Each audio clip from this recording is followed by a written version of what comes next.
I guess. That thing going.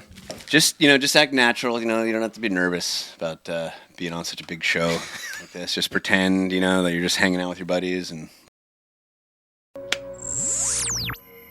you ever get the feeling that everything in America is completely fucked up? You know that feeling that the whole country is like 1 inch away from saying, that's it, forget it. Let's see, Hey, we're twist on, around. Now look, here's a 92 house full of FM, bees. right? It feels like You think the high honey school badger with cares? It bands doesn't on give a the shit. Listen, let's get one thing straight. Price is right. Guns don't kill people. I do. Tired of these jealous motherfuckers, these bitch made bosses talking shit like suckers, like I talk about me behind my back like a snake. You're mad at the nut cause your bitches bump my cake. You jealous motherfuckers, they mad cause they money. Why you acting like bitches? So you checking money. I got it going on. I got a shit. And I'm proud of you. I will never. It's quite a feat in the IMP, my cousin classic fuck anti-G and the legacy, my nigga Tommy Addison. Shut it to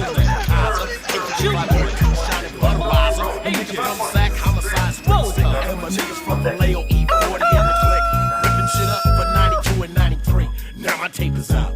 I smell jealous. Niggas, let's hit nigga Ray. Let's go. Turn that noise down, damn it. Hey, what's up with these bitches up in this? Look at these niggas, blood. Why they tripping on homeboy? Must be tripping or something. Hey, come here. What's up with your boy though? You see, these jealous motherfuckers got a problem, but I'ma break it down for the marks. How to solve them. Won't stop. Is that always the intro? no, Wow. we change music every week. Oh, rest in peace, Cougar. Yeah, you turned me on to Coog Nut just because you posted one time that I think it must have been the anniversary of his passing, and I thought, well, who the hell is this? So I thought I'd check it out. Fucking greatest. Welcome, Gabe. You go by Vaughn, right? Gabe Vaughn? My last name, but sure. It's not Wilson? Unless you want to make up a name. Is it Wilson? Vaughn. Oh, okay. Yeah. Jake told me. Yeah, we got to talk to Jake about that. Yeah. Jake said it was Wilson. The guy was born with a smooth brain. Okay. Smooth brain. Also known as the ill-mannered gun runner in the studio with us today. Welcome, sir. Thanks for coming by. Yeah. Or can we just get this done? I just want out of here. Yeah, no problem. We'll make it short and as sweet. a favor to somebody's wife, I think. I was looking at that album, the Coog Nut album. It's called Ill-Mannered Players, right? IMP? Well, the group was IMP. Ill-Mannered, that was the name of the okay. Posse. And so that's where I did the Ill-Mannered Gun Runner. It's okay. Yeah. Tribute. No, it was two MCs because, when hip-hop started, it wasn't just the rapper. Right. And in fact, back then the DJ was the most famous of the group. It was always DJ Jazzy Jeff and the Fresh Prince. Right. Eric B. and Rakim, right? Uh-huh. I haven't heard that in a while. Right, but it was, back then you had a crew, and so the crew was Ill-Mannered Posse. That was always what I thought was the coolest thing about Public Enemy back in the day. I was like, they were this sick fucking Terminator gang. X. Yeah. And they'd be in Thrasher magazine. I was like, dude, these guys are so bad. They're dressed up in the Uniforms. parade and the uniforms and everything. Totally. Yeah, I know. Terminator X. Everybody had their own part to play. Yeah. And sure, somebody would come out. There always is in a band. Like you well know, there's always a guy that will be the standout of the crew. Yeah. But everybody had a job, and Chuck was sick because he had the commanding voice. But naturally, everybody goes to Flavor Flav, yeah. He's the jester. You have to enjoy watching him. Or Professor Griff, if you want to look into the Jews and stuff like that. Yeah, I mean, if you went off the rails a little bit. If you absolutely hated the Jews, you loved Professor Griff.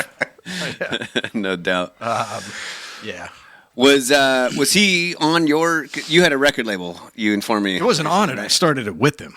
Oh, really? Yeah. Nice. Started it with him and because of him. Yeah. And what was the name of the label? Apartment 3. Apartment 3? Yeah. At that time, I was doing a comic book called Something's Wrong in Apartment 3. And then I started doing logos and album covers for guys. And at the time, compilations were the big thing in the Bay Area. Absolutely. And I was always buying them because that was the only way I was going to hear something new by Cougar. But some of the guys would start asking if they could pay me in a song. Like, I'll just give you a song or I'll give you a verse if you draw this. And I was like, what the fuck am I going to do with that? Mm-hmm. It's nice and all, but can't pay the bills with it. And I was. Does that mean that there were royalties attached to that, or just your name, like a mention in a song? No, like an actual song. Like, here, take this song. You can put it on a comp. Or okay. You would have had to do something. And I remember back then, because I grew up on punk rock and actually like old school like death metal and thrash metal, but compilations were the shit because you're a kid, you don't have money, you can't go on. There's no online, you can't go on. Like that's how you discovered new bands. Records, right? You could hear everything. Exactly. Yeah. So I started doing a rap magazine. Really? Because there wasn't anything out there like that. So it's like the original source. Let me take that back a notch. There were a lot of things like that, but they died off. There was a great magazine called 4080. Mm-hmm. And that was pretty much strictly done for Bay Area. And when they stopped doing it, it was like, you pretty much, and it's also the weird gap. Like, the internet had just kind of started becoming a thing for a lot of people. We had like a little message board back then called Bay Area Rap Talk. Nice. I didn't own it. I'm just saying it was there. But if you wanted to find out about stuff, you needed to talk, find somebody. Whereas like today, if you want to know about MC such and such, go to their Instagram page and they'll probably even talk to you. Yeah. Yeah, information's so available. But back then I would just open the CD, which obviously, you're not opening CDs much anymore. No. I'd look through the liner notes or linear. Liner or linear. Depends on how they're written. Yeah. And I'd look up management, start calling numbers. And then I started doing interviews. And when I got to meet Cougnut, it was, like a highlight for me. Like you and I, before the podcast here, we were talking about my love of Danzig and my love of Danzig. I had two loves. It was punk rock and hardcore gangster rap. And to me, nice.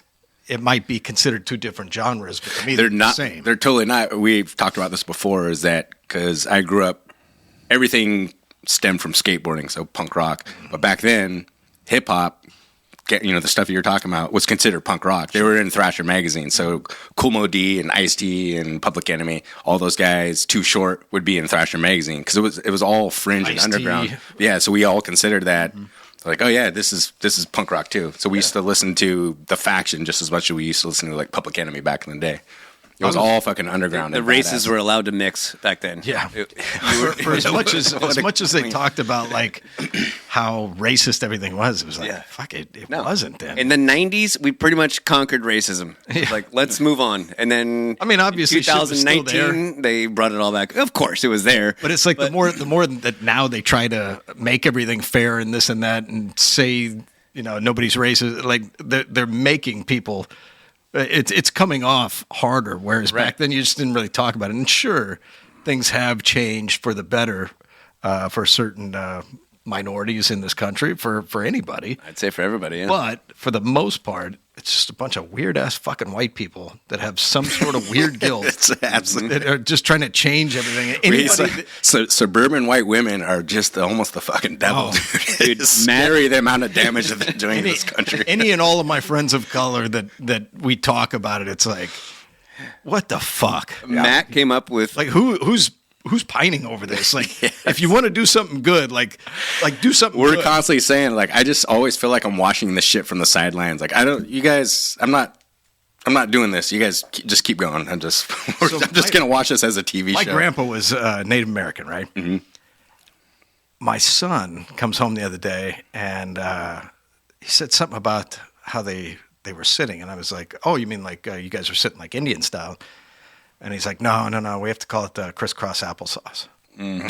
So what the fuck is that? Well, it's an efficiency of vernacular, right. But Indian style refers to East Indian people. But I'm just saying, in general, like, shut the fuck up! You have no idea what you're talking about. Like, who gives a fuck? Yeah, that's what they're saying. It's very very rude to the indigenous peoples of America. Like, what? It's a style of sitting. Yeah. One of the best takes on this was when Matt came up with this bumper sticker. It was right after Obama got elected the first time, and he wanted to do the Obama with the like the colors. Remember the Hope posters? It was like this kind And of the little circle posterized logo, yeah. version of Obama's face, or whatever. And yes, the circle O with the Obama, whatever. Matt said it was going to say honky if you voted for Obama. Because you drew it say up and we everything. lived in San Francisco at the time, and you could just feel like the white guilt, just like, oh, like thank God our Savior, our Lord and Savior has been It's elected. like every all of us can just take a sigh every of relief. fucking well-to-do like white guy and white girl who only hung out with other white people were going to get like, Yeah. Yep. good job, Well done. Yeah, we did good. I mean, we those, did good. those of us that grew up with everybody. Yeah. I mean, so I was born in Illinois, and it was a farm town, and it was all white. It was hardcore, like religious, all white. So it was where we grew tiny up, little yeah. town, right? You know, Ferndale. Ferndale's that way too. But one town over, where I ended up going to school, was mostly black. We all hung out. And I don't think anybody ever even thought of it until maybe a parent said something. But as kids, we never even fucking thought about it. It's like Ferndale- I either like that kid or I don't. He's either a dick or he's not. Right. Ferndale is supposed to be the most racist town up in that area where we're from, up in Humboldt County, and you would constantly hear like a story here, a story there. It was constant, like about how Ferndale was racist because we were better than everybody at football, and we didn't have any black people living in the town, and so these stories came out of nowhere that we were racist. And then anytime there was a black person that would move to Ferndale, and there's the McQueens, there's like Right. some Navy, we had Navy housing there, and so the Navy families, that black person would become instantly the most popular kid in the whole town. Like there was no. It was Because you couldn't reversed. wait to put on your sheet and chase him around. Sick son of a Yeah, and if you got in with him, then you had easy access to burning a cross in his front yard, or all of that stuff. So, Yikes. yeah, no, it was exact opposite. It was just This is like, really taking a dark turn. Yes, I was not ready buckle up, buddy. Yeah, the funny thing with being a gun runner and you bring up Obama was it was a odd one for me because I kind of pride myself being a decent orator and appreciator of the English language. So after 8 years of George Bush stumbling through speeches and always coming off, and hey, I voted for him and I agreed with a lot of his politics. But as we all know, when you're the president, you're essentially you're the figure. You're a right? figurehead. So Right. Everybody else, you have a cabinet, you have advisors. You're not all these great decisions or bad decisions. You're the king of England. You're there to talk. So where I was refreshed with Obama, and Totally. I would get obliterated by gun people, which I can also I also ruin their good times with one little bit that I'll give you. But and again, I didn't vote for him because it didn't agree with my business and this and that and the other. But I did enjoy the fact that he could stand up there and give a well-worded speech. The best. Yeah, he was good. No ums and ahs and stammering through and using his hands and having to tell people I'm not joking and I'm serious. Like every time Biden, I got hairy legs. Huh? What? Kids used to touch him in underwater and stroke him up and down. Did you think he was joking? No. Remember, you He used was to telling bang, the truth. bang up the razor blade on the rusty barrel and the rain. Like, no, what are you talking? Like, are you having a stroke? Another stroke? And again, to Did you hit your head on Stair Force One again? What and the to be fair, to Steer be the force. devil's advocate, again, it was not just crazy Biden, but Trump was a fucking maniac, and then you had Bush before that was just like, who the fuck are these people? Like these Obama was 3 hands billion down people. the coolest president. Yeah. As much as I don't like much or anything about him at this point, you have to hand him that. He was the coolest president we've ever had. And that's the problem is it's funny. I'll hear these devout gun people talk about their love of John F. Kennedy. Obviously older guys. Mm-hmm. It wasn't like he was a best friend of firearms or this and that. No. But what I do dig though is smooth. In 4 years of administration, I'm sure somebody will probably fact check it, but Nah, we're pretty fast and loose with that shit on it. Okay. The I'm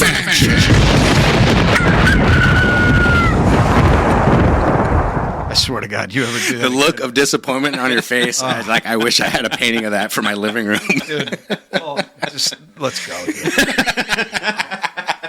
You got some fucking nerve, dude. Unbelievable. I'm done. I don't even know what to say. You were saying? I had no clue. So you're talking about how the CIA killed JFK Yeah, or something like I'm that? fairly positive that in 4 years of presidency that Trump did more anti-gun stuff than Obama got done in 8 years. Is that right? Fairly Really? sure. Yeah, fairly sure. Well, he did. What's that quote of his saying? No, we're just going to go round up all the guns. Or, do you know what I'm saying? There was a. He said that? Yeah. Interesting. It was something about like, no, we'll. I don't know if we had a producer, maybe he could Google it for us. But yeah, he's actually quoted saying like, no, we'll do this first and then we'll take the guns. Yeah.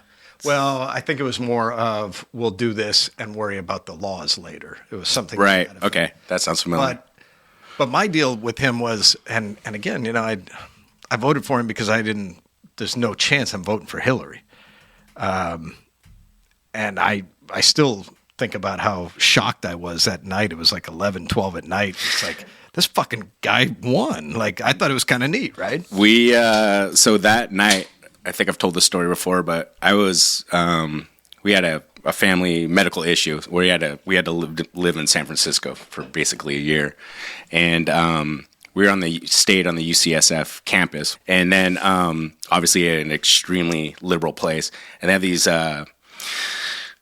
not liberal, leftist place. But they have this food truck, this giant kind of outdoor kind of court thing, and everyone was there partying on the night of the election, and they're pre-celebrating because all the media at that time was saying like, yeah, it's like 90% chance that Hillary Clinton's going to win. It was like 99.9. And I remember ended up sitting around these fire pits. I was sitting there with a bunch of SFPD that were off duty and having beers, and I got to like talking to these guys, and then I met this guy from Indiana. I kind of took a liking to him right off the bat, and I was more or less apolitical as I have been for most of my life at that time. And then I remember him leaning into me. He goes, Trump's going to win, right? I was like, really? He's like, yeah, just wait. I'm like, okay, wow, interesting. And I was like, that resonated with me. And where we were staying, I could hear, it was a block away, so I could hear the party.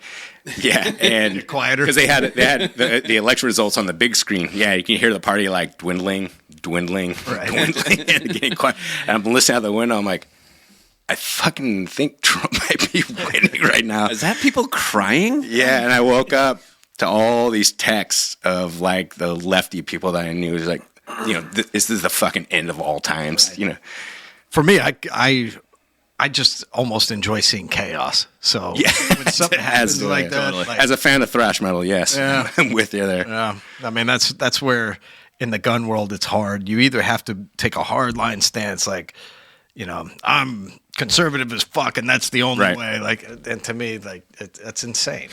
Going back to what you're saying about Obama, like that's the first time because I think I was going to Sonoma State at that time, and I voted for Obama the first time because I thought I was like an edgy, like anti-war leftist college student, just typical run-of-the-mill fucking shithead. Mm-hmm. And then when I voted for him, based on his anti-war stance, and then he took us from 2 wars to 7. Right. And so the second time around, it was such like an awakening. I was like, they're all fucking liars. Right. Like, why? I have no team anymore. Like, fuck all of these people. And that's where I get with it.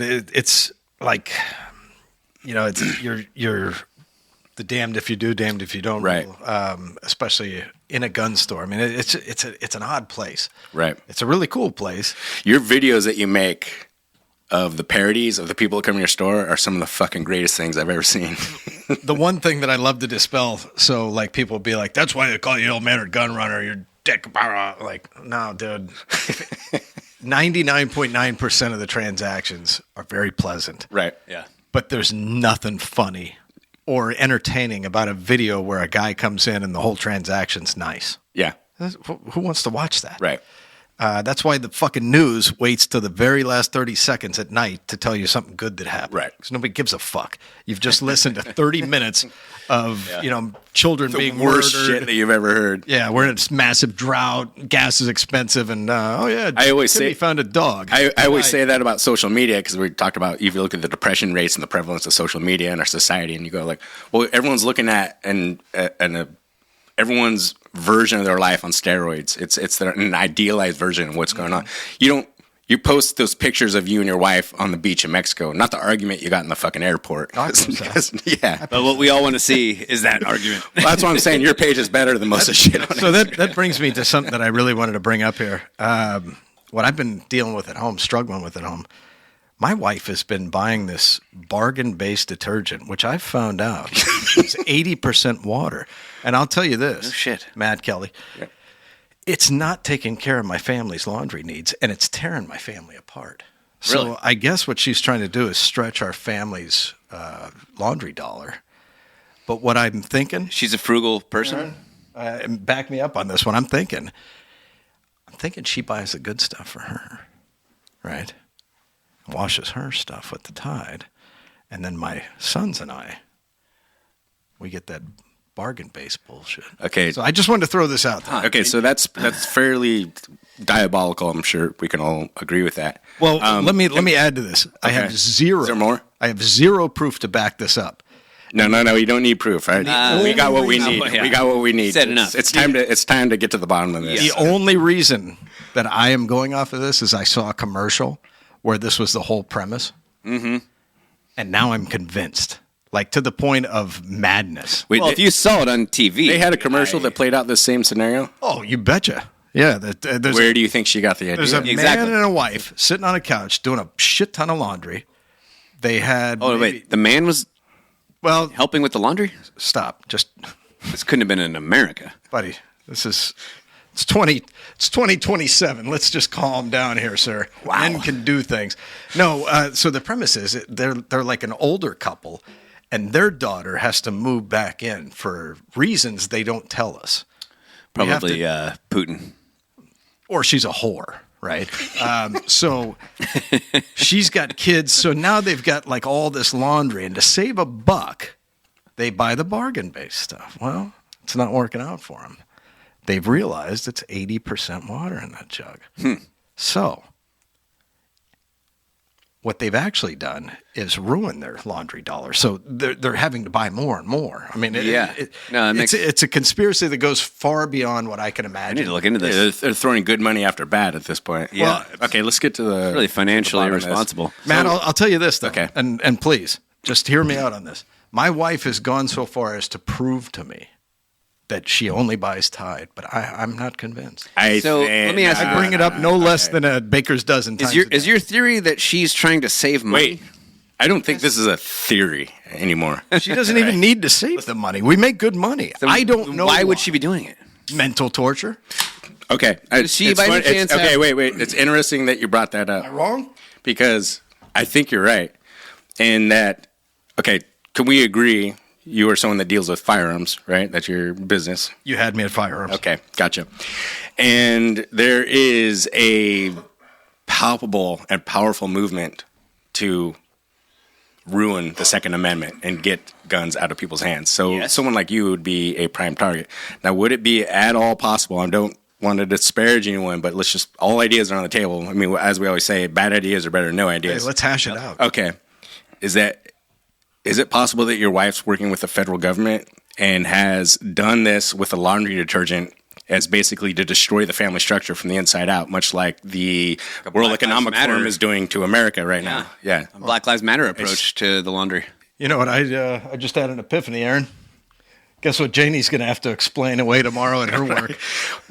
Let's all get in it. We'll come with you. Black eye. Hope she didn't buy the bargain base concealment, right? Am I right? That's what I'm saying. Right. Hoping to get a wife-beating joke in. Aaron, any domestic abuse jokes you want to get off your chest? Or? No, he's more of a doer. You know, he's not a talker. Ah, yeah, the silent assassin. Yeah, admirable. You really have a Bud Dwyer picture right there. Where? Bud's about to blow the brains out yeah. of his skull there. That's a great album. So I used to, in my more prevalent days, my fancier days, I used to manage a Foot Locker. Are we all decided she's a fed? I think that's probably decided- the working theory at this point. Okay. Zero evidence to go, not a shred of evidence. Yeah. But I'll go with that. That's Okay. fine. I mean, the more and more I do this podcast, the more I realize that Everything's one giant fed honeypot. I mean, people I've in been my with- life are all feds. Right. I've been with her longer than I've ever been with any Including other you, female. And I haven't known you anywhere near as long, but I'm going with that. Yes. Yeah. Good But one. what was great fresh about that perspective. Bud Dwyer thing was, so I was always had the hustle mentality, right? So when I worked at Foot Locker, it was slinging mixtapes on the side. It was slinging. Nice. But I started making these mix VHS tapes. You remember that? Jake always loved them. And in fact, I put a fake quote, like, from his name was Jay Cardgrove, Jayk. Yeah. But I would take all this crazy shit that I would find and make mix VHS tapes. So the Bud Dwyer Live Suicide, which is just horrific if you've never seen it. It's pretty fucking brutal. I put it on at... Should we put that clip into the mix? I think we post? have to now. pretty fucking brutal. But I put that on one night thinking that was a good thing to do at Foot Locker. Fuck yeah. And one of the guys that was working for me, So you were like the original Live Leak. I guess. Yeah. Yeah. They It's only- lively. Live Leak? Oh, Live Leak? No, I've never Leak. heard of it. It's YouTube, but all the most horrific shit ever. I don't think it's even around anymore. It's Is it? Is it still going on? My wife loves it. Yeah. She's on it 24/7. We grew up. This sounds terrible. We grew up on the original Faces of Death. That's what I was going to say. Yeah, of course. Sounds like Those- Faces of Death. Yeah, We rented that back in the day, Kenny Wayne's house. yeah. This podcast is getting fucking morbid. Seriously. Fucking racism, domestic abuse. Your wife's a fed. Now we're just talking about fucking VHS collections of people dying. I had to help clean up a suicide scene. Should we talk about that? Did you really? Yeah. My wife worked with a guy, probably won't say where, who killed himself, and Roche Outlet. his friends had to Farmers go into the place and cleaned up. What was that? You said you weren't going to say where. I assumed it was Grocery Outlet. If I was going to kill myself, that's where it would be. God, you imagine having to get the blood off those ceilings? They're like fucking 30 feet tall. I told my son was singing the chant from the commercial, and I told him that the real Grocery Outlet's a terrible place to be. And he's like, "Oh, what's going on?" He's 10, so he's an idiot. You can convince him of anything. Yeah, kids. God, Which we had the my new Brokeback Mountain promo that I made. that's an odd segue. we got it. With the new one. We've had this. Oh, the new one. The new one. No. We've had this running joke. I have it on your phone. It started out with Tom Braveheart. Cochran's "Life Is a Highway." I was like, dude, what if you put that music into something like super intense? And so it started out with a speech from Braveheart, where he gives his troops, and then that song fucking cues in. That's good. And then, like, as we went more and more, then we put it in the "I Can't Quit You" speech on Brokeback Mountain, like when they're gonna break up. I wish I could quit you. Yeah. And then There's a highway. Well, stop. and then we swapped that out with the O'Reilly jingle. Oh, no. O'Reilly.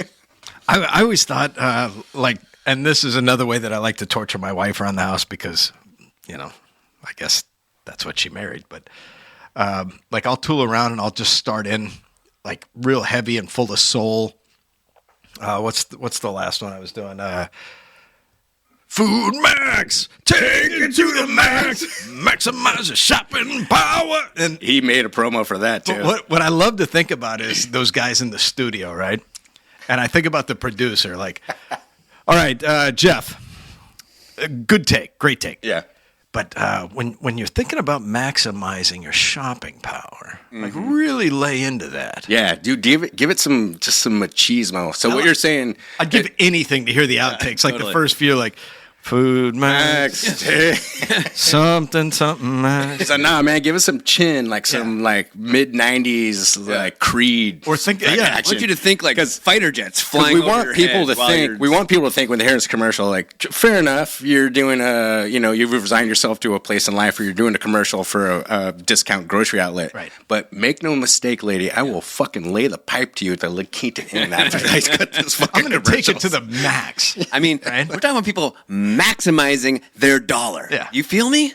Yeah. No, I was able to afford the Air Maxes, right? Well- I was able to afford the right shoes for this. Exactly. I'm going to take it to the max. So Matt's dog's name is Dog. Oh, you Max, got that? So we call him Dog Max. Yeah. Have no idea how bad it gets. And I'm not you. I can't make it on a couple of high altitude fucks once or twice a year. You are too much for me, Ennis. Ennis. Son of a horse and bitch. Son of a horse and bitch. I wish I knew how to quit you. I gotta say that 10 times a day.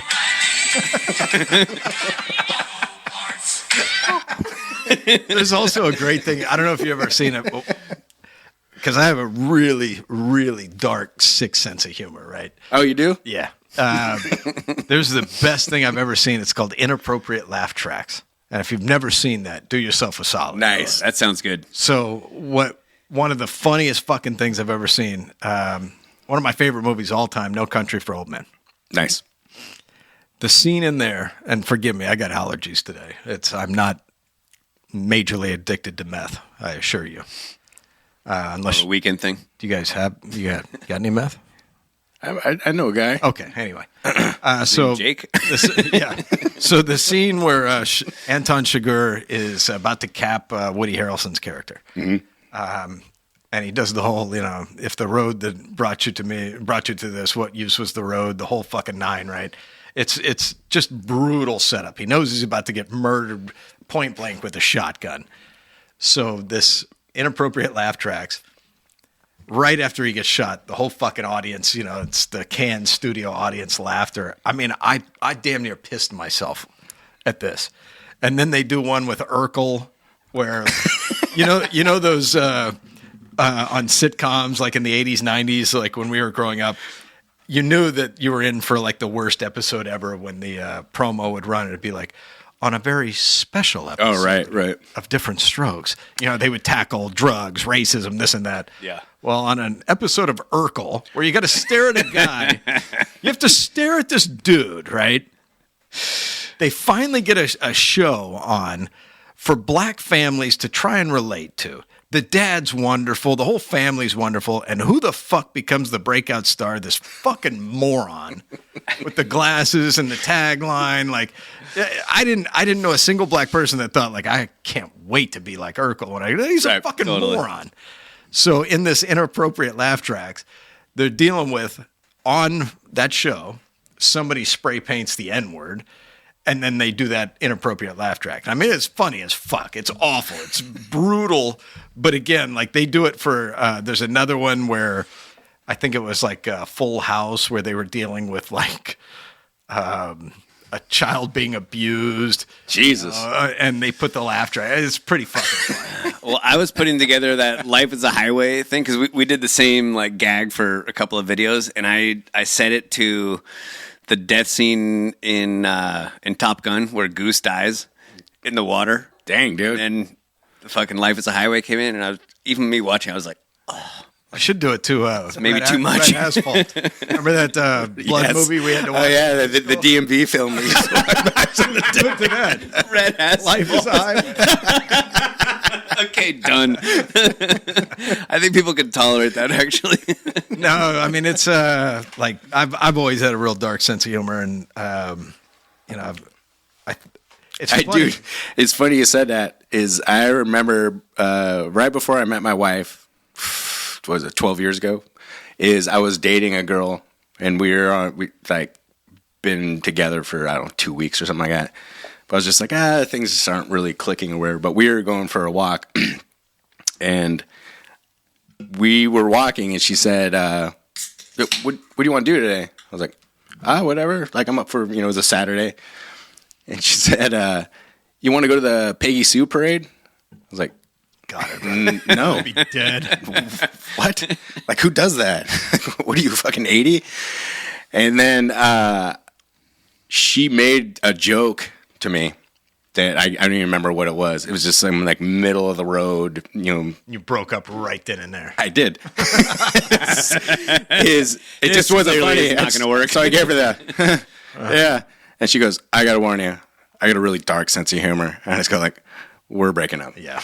I'm not going to have a lifetime with this. I can't do it.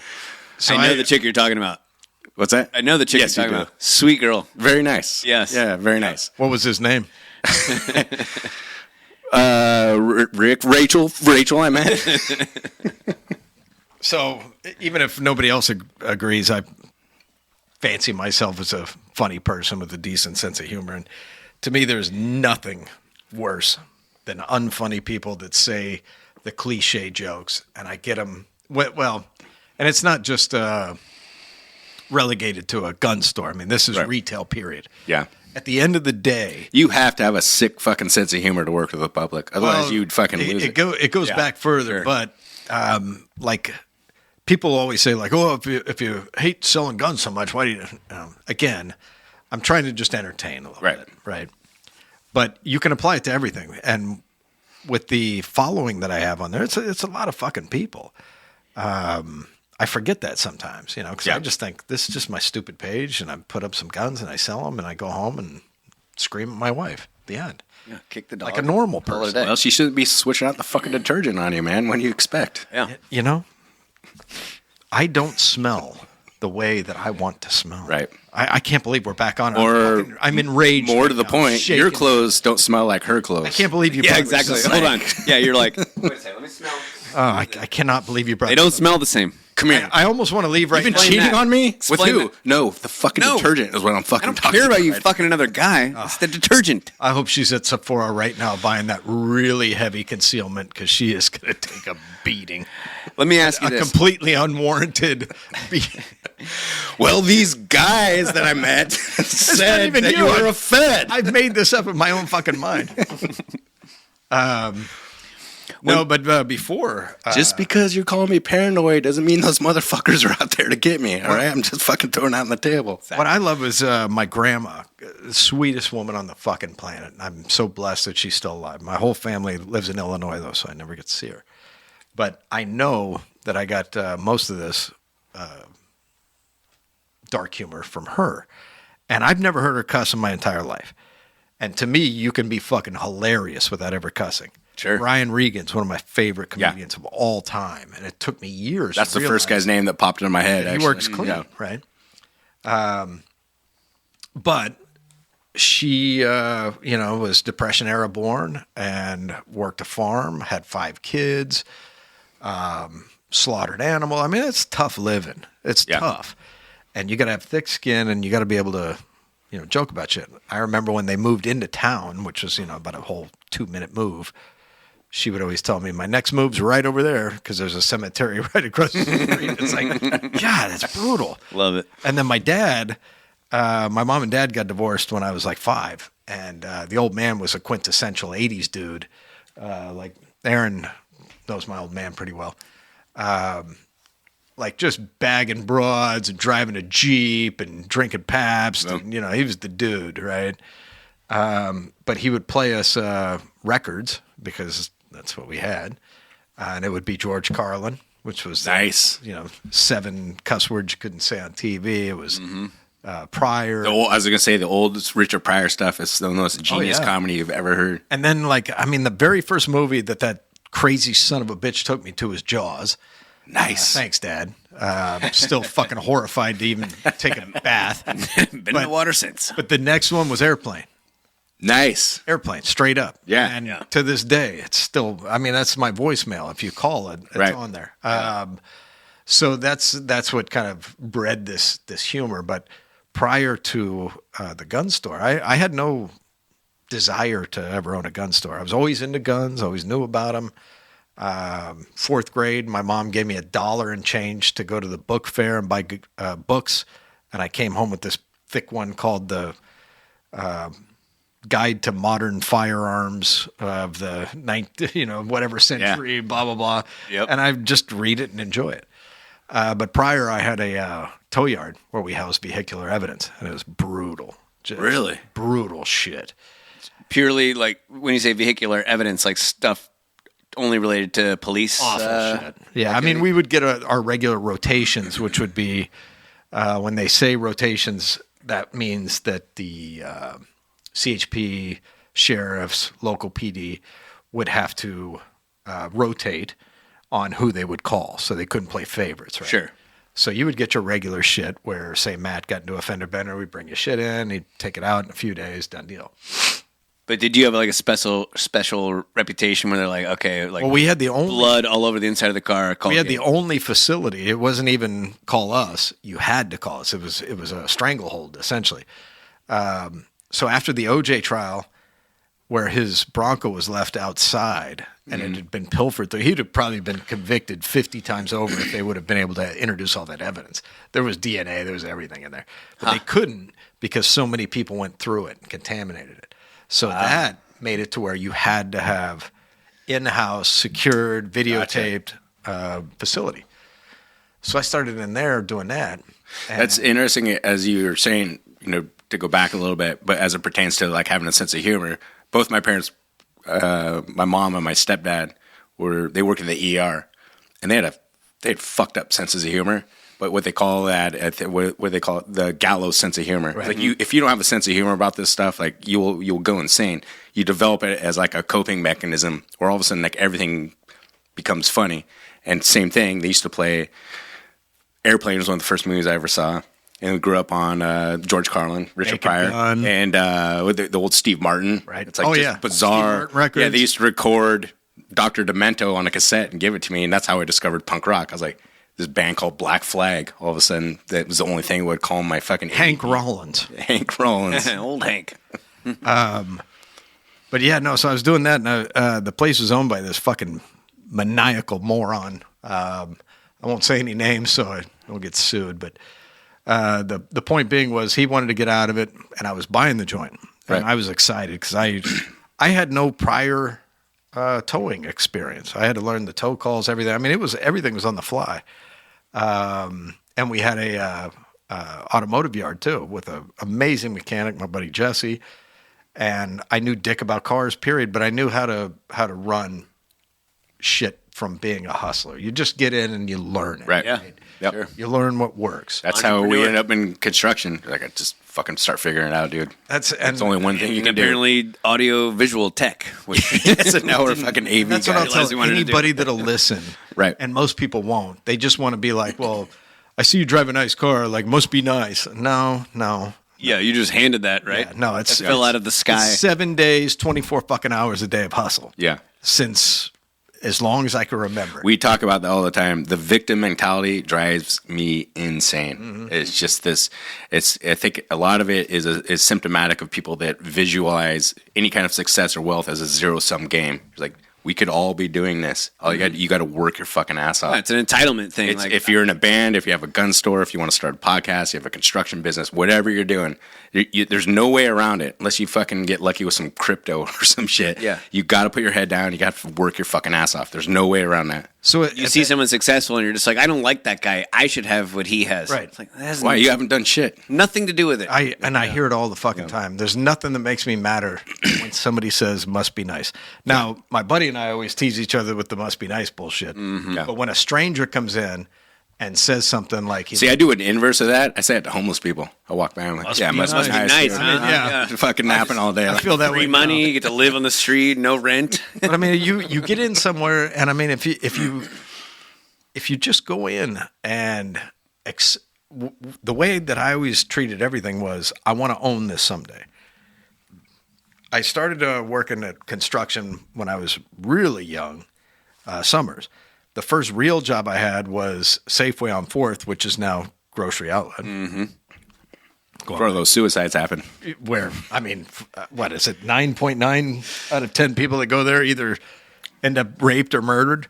Right. It's a bad statistic. But when I hit Safeway, it was $5 an hour, which I thought was fucking insane. And that was also in 92. But I remember thinking one day, this is mine. I'm going to own this fucking place. Not manage it, own it. I want to own this. And treating it that way was, let's say I got to go do something. I got to go do a price check, right? I got to run in the back of the building. And you see a wrapper on the floor, like a candy wrapper, this and that you stop and pick it up. Not because somebody's watching, because you want your place to be successful. Eventually, somebody sees. Absolutely. And I'm not saying you got to fucking, suck dick, whatever, but just treat it like it's yours and learn everything you can. Somebody's going to see. Somebody's going to want to phase out. Somebody wants to leave, and especially if it's a private-owned place, a guy is going to want that place to continue. Right. They want the name to stay alive. They want it to move on. They want it to be there years after they're gone. They don't need to see you pick up that wrapper. But they will eventually. And that's Maybe what I they tell will, everybody. but your mentality is that you're going to pick though. up the wrapper. And we've had 100 employees over our careers, and it's like there's some people that are not going to pick up that wrapper. No. And there's those some are the people that you know when they walk by down the aisle and there's something out of order, they're going to fix it because they care about their environment, and you see it. You don't have to see them pick up that wrapper, but you see it and you go, holy fucking shit. This kid cares about his job. Like, hold on to him like he's, a fucking unicorn. This is amazing. Like, we have to make a space for this kid. It's a way of thinking. I always call it be the Polaris. The Polaris being that pool cleaner that's just always just mindlessly just cleaning. Be the Polaris. Like, yeah. what you Say have to that all the do time. if you have kids and pets, it just walk through like picking that up, picking that up, picking that. I got the backing behind me. It's just like it's habit now. And to me, it's not even that. It's treat everything like you own it. Right. Eventually, you probably will. Or I always say That's a great phrase, yeah. I was having a conversation with a friend. Like, if you could instill one lesson in your kid, what would it be? Is like, never think that you are above any job. Like, if you are doing something that you think that you are overqualified for, whatever it is, fucking bust your ass because someone's going to notice. You know what I mean? And it's a mentality, and someone's going to notice and go like, you need to be doing something else. You need to be running a crew doing this, or I mean, to this day, my shop, I don't have to fucking do it, but I'll still clean the bathroom. I'm not above doing that. It's my place. You should have some fucking pride in it. yeah. But Take pride in everything that you do. The tow yard, though, it was just the economy just took a nasty shit. Everything was terrible. Like, I had been working this office job that was just not for me. I don't like pressure sales. I don't like cold calling bullshit. I don't like bothering fucking people. If you want something, come in. I'm happy to sell it to you. I'm happy to tell you everything about something. I'll learn it. I'll love it. I'll tell you the ones that I like, blah, blah, blah. But I don't want to fucking call you if you don't like what I'm selling. I don't want to bother you. Because I don't want to be fucking bothered. That is brutal. So I couldn't wait to get out of that shit. So I took this gig, and it was like, what the fuck am I doing? This is, I was literally about 2 minutes from putting a double barrel in my mouth and calling it a day. I just, like floundering in life. Like, what the, It is amazing to me that people actually make money doing that cold calling shit. What kind of people actually like respond to that? Where you pick up the phone and this was hey, I know you don't want me to bother you, and I know you're probably in the middle of something, but here's something that I want to sell, and you're trying to get rid of them. And then eventually you just cave, and you're like, okay, well, what do you got? And you buy it. Like, I understand what you're saying, but this was really tailored. We were doing Department of Defense and Fortune 500 for IT type shit. People that actually needed it. My mom still had to call them the boss. My mom used to sell Yellow Page ads. Oh, tell her I hate her. Call people up and get them to buy. She lasted like 6 months. She's like, call your mom right now this. and tell her I hate her. Would you mind? Matt, your phone works. It would be you polite. mind calling her? I'll give you. It'd be the polite thing to do to tell your mom how much I hate her. If you don't mind. No, it's all right. I have a technique where, Fortunately, she never listens. Yeah, so got into that. I have this thing where if depending on what I'm doing at work, 'cause I always have like an earphone that plugs in my phone because I'm getting like work calls all the time. But I was telling Kelly about it. I get robocalls. What do you get, like 3-4 a day or whatever? And if I have the time, I'll just put the earphone in and keep this. And I'm trying to set like a personal record, see how long I can keep this guy on the phone. And the best way to do it is just act like you're fucking really dumb. Like you just can't retain the information he's trying to give you. And so this one guy was trying to sell me a timeshare. He's going through, you can get one in Cabo, you can get one in Miami, blah, blah, blah, Galveston, blah, blah, blah, blah. Like, man, yeah, I'm interested. I'm all, can you go over those places one more time? So, absolutely. Miami, Cabo, San Luis, blah, blah, blah. I'm What was the third one from the last? Yeah, I'm all, gotcha. I heard Miami. I heard, what were the other ones? He's like, Is that in America? Yes, sir. Okay, one more time. Blah, blah, blah, blah, blah, blah. And I got this guy to fucking finally snap on me. And he went through this fucking list like 7 or 8 times. He And probably got fired He's for- getting like shorter and shorter. He's like, yes, okay, one more time, sir. Blah, blah, blah. And then I'm all, fuck. You know what? I don't know. It's not you. It's me. Like I'm not retaining. Like, what were those places again? He's like, okay. Cabo, Miami, you motherfucker, I'm going to kill you and your whole entire fucking family. He just fucking snaps on you. You're like, Ding! I won. One of my favorite things. I remember I was on a ladder. I was just like, yes. What I love to do to them, no matter what. I mean, like, you have no idea who they are, what religion, anything. You just simply say, your God is the wrong one. And they go fucking bananas. And my favorite is when they're trying to, like, string together some angry shit. Your mother will never be the right one, you motherfucker. Like, what the fuck is that? That's amazing. That's awesome. Thanks. The right I one. don't want her to be. What does that mean? Your dog is going to find its way into a maddening circle of hatred. Really? I mean, she's on her last leg like, already. I don't really care. Okay, dude, side street. I love that. You want to shit. make for a beer or something? I want to ask this shit out. Well, have you ever seen? You follow the Instagram page? Yeah. Have you ever looked at my storyline of save stories where I fuck with scammers? Oh, I have seen some of Fucking those, amazing. dude. I almost yeah. missed a flight fucking with the guy one time. The Cardinal? I called it Cardi Kev. So he called himself like Cardinal Kevin something or other, right? And he wanted some money. And so I got him on for a while, and eventually he's had enough of my bullshit because I'm thinking, all right, I grew up in the Catholic Church. Yeah. And I was baptized, confirmed, the whole nine. Like, I had to go through all that bullshit. And I can talk to you forever about, you want to bring up religion, we can debate. Yeah. And I have my beliefs, and I don't put them on everybody, but so a guy to pretend to be a cardinal, like, bro. Yeah. And you're getting a dude that loves to fuck with people with a dark sense of humor. Let's roll. So he's going in on me, and I'm agreeing to give him money, but I just want to let him know, for throwing the cards on the table, that I own a late term abortion clinic. And that's where the cash is going to come from. I want to make sure he's okay with that. So he's like, all right, yeah, whatever, all right. I'm like, yeah, but I just want to let you know it's really late term. I'm like, and he's As long as the umbilical cord is still connected. oh no, it gets way worse. So and it's on there. You can read it to this day. What did I say to him? I was like, I think it's. I said we'll go out to 5 years old, and then I said, but I think if after that you haven't learned to love the child, that's on you at that point. Right? You got to start taking responsibility. What I love is trying to like throw ration into this insanity. So he basically tells me, like, I'll give you 5 years, but at that point, you really need to take responsibility for so at what that you've point, done. he tells me to eat shit, right? and that's what I live for, is when a scammer is finally had enough of your bullshit, right? Yeah. So I reel him back in somehow. I get him back in. I said, look, I really want to give you some cash. Can you just take my confession? And he's like, fine. And he says something. I was like, forgive me, Father, for I've sinned. It's been 25 years since my last confession. Here's the rub. And I told him, I said, so I've been sleeping with my best friend's wife. My best friend of my whole life, been sleeping with his wife. He's like, go on. So she's pregnant with his kid. So I convinced her to get a late-term abortion. And then I throw in the thing like, thank God we get a discount, lol. Like, it's just brutal, right? And I'm like, because I want to start fresh. I don't want my best friend's kid. I want my own kid. Yeah, it's a little palate cleanser. It's yeah, so it's brutal. understandable. He's still sticking with it, right?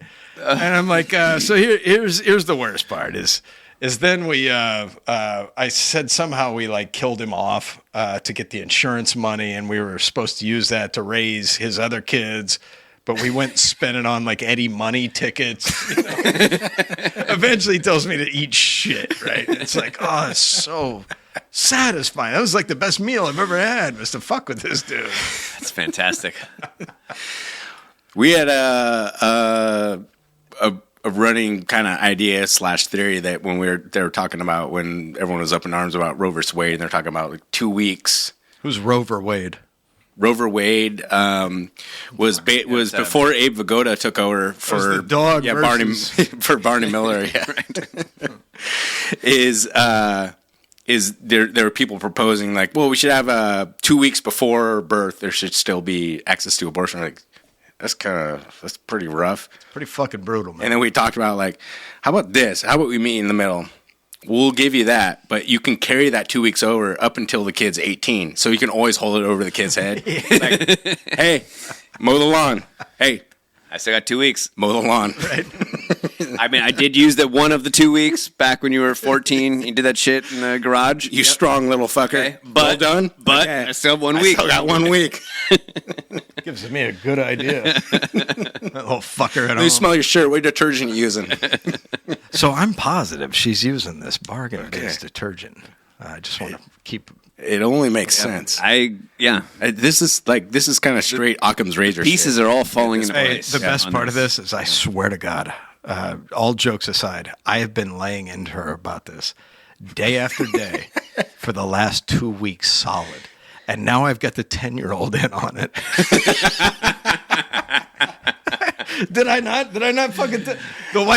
The wife's just losing her fucking mind, and God bless my wife. How are the kids? I've been grooming them. Oh, that's sick. No, not how you're thinking. Listen to this shit. Well, what's hilarious is to listen to a 10-year-old prepubescent voice going, "Mom, why are you trying to save save money on the bargain-based detergent?" And I'm just like, "Fuck yeah, get her!"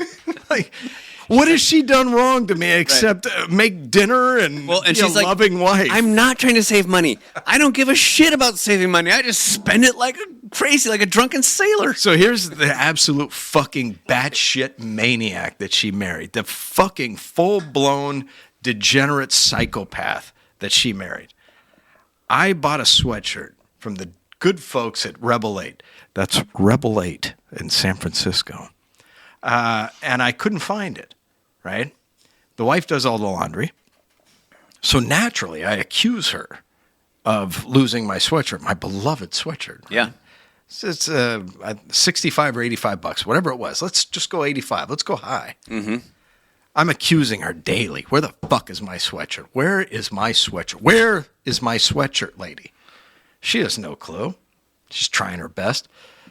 What is the rational thing to do in this situation? I made up a bunch of missing posters. I put a picture. You remember that one? I put a picture of the sweatshirt. Have you seen me? Last seen with Janie Vaughn, my wife. Reward $25,000, no question asked. I put them fucking everywhere. Literally everywhere. You open up a cabinet, there was this. I mean, it made no fucking sense. And the best part about it was when people would come You never over. bought a sweatshirt? No, I had it. I had the sweatshirt. It wasn't a sweatshirt. My bad. Matt, don't be ridiculous. Okay, sorry. So, That is so I outside. thought we were just spitballing. That is here. so What outside the ideas? bounds of so I don't reality. mind. Okay. Gonna load this guy. So, the best part about it, again, $25,000 reward, and let's say high end, it was 85. Yeah. To buy this thing. So people would come over, and my favorite part, they'd open a cabinet like her mom or whomever, and they'd be like, "Oh, where's this sweatshirt?" And they'd start like asking questions. Actually start looking around the house. My sweet wife would have to explain to him, he's out of his fucking mind. Stop looking around the house. I married a And I crazy would person. love that people that didn't really have a sense of humor would be like, why don't you just buy another one for 85? I mean, it's 25,000. Yeah, the 25,000 doesn't, you know. A lot of sweatshirts. And I would just be like deadpan. I was attached to that sweatshirt. I enjoyed it. That was pre my wife buying the bargain-based detergent. I didn't say Right, that. it had a smell to it that you just can't replicate now. And then that people she's are ruined asking it. that to your wife. She goes, "I'm not going to play his fucking game." Oh, yeah. I'm My not sick buying another mind game. fucking sweatshirt. The best part of it is there's still some of those hanging in the house right now.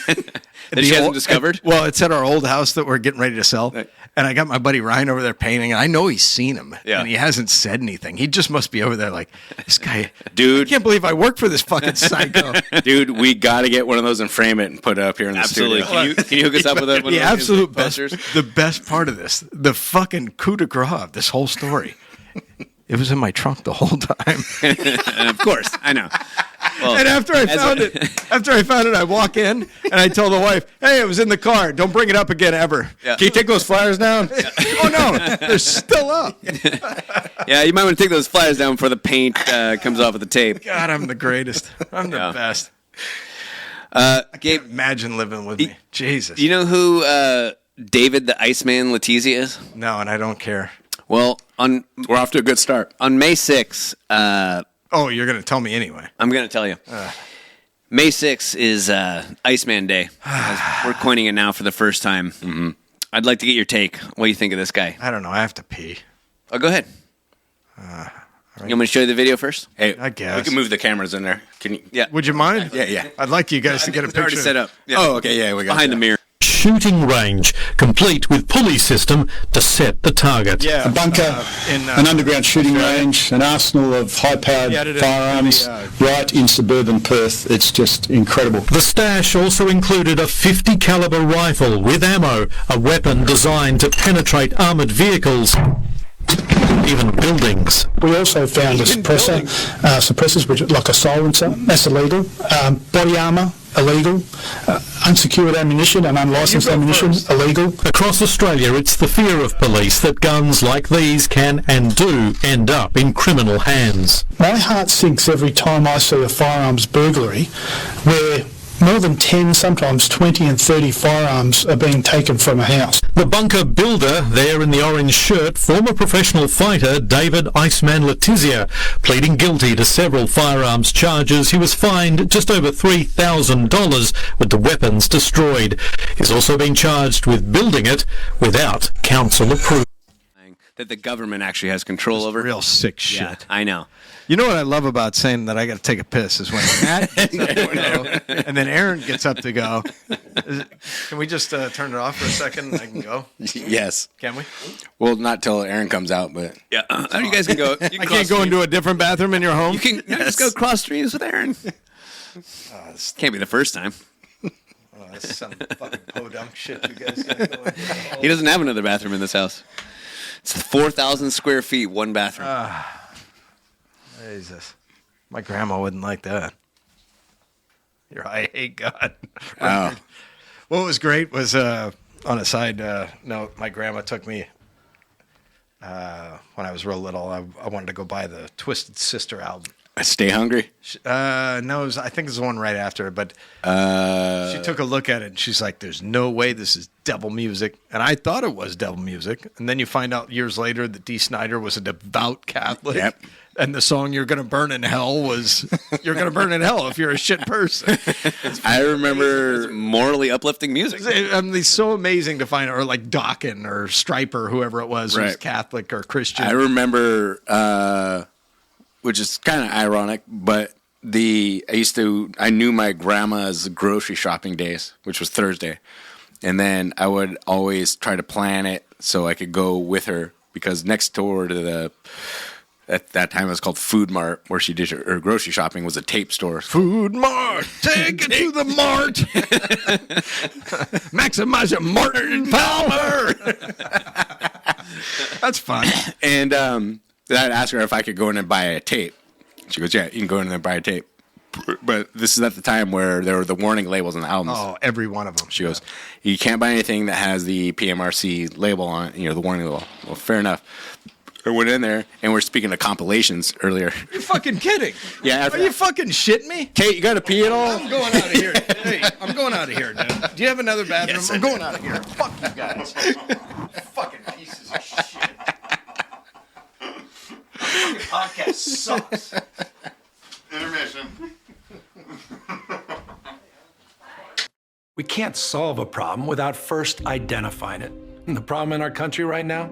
Authoritarian leaders who are so hell-bent on gaining power and keeping it by whatever means necessary that they're directly attacking our freedoms in state after state. That's why I'm launching the Campaign for Democracy. We're going on the road to take the fight to states where freedom is most under attack, where Republican leaders ban books, criminalize doctors, fire teachers, intimidate librarians, kidnap migrants, target trans kids, stoke racism, condone anti-Semitism, force the victims of rape and incest to carry their attacker's baby, where they ignore the will of the people. They make it harder to vote and easier to buy assault weapons. We'll help lead the fight to make sure we elect leaders in 2024 who believe in democracy. But no, I was going in earlier. We were talking about having a sick sense of humor and the progression. Right. Where we got to the gun store was, so I'm at the place and the guy wants to get out of it. This is the tow yard. Yeah, the maniac that owned it. At the time, we're semi-praising Obama earlier, and they were supposedly handing out small business loans. Well, I applied for one, and I was at the tail end of probation for a DUI, not even a terrible one, a .08 one. Yeah. The night I graduated college, one guy was going to let me go. The young cop took me in. I was wrong. Whatever. They denied me for that. It was because of the DUI? Yeah. Oh, wow. Small business loan for like $500,000 or whatever it was.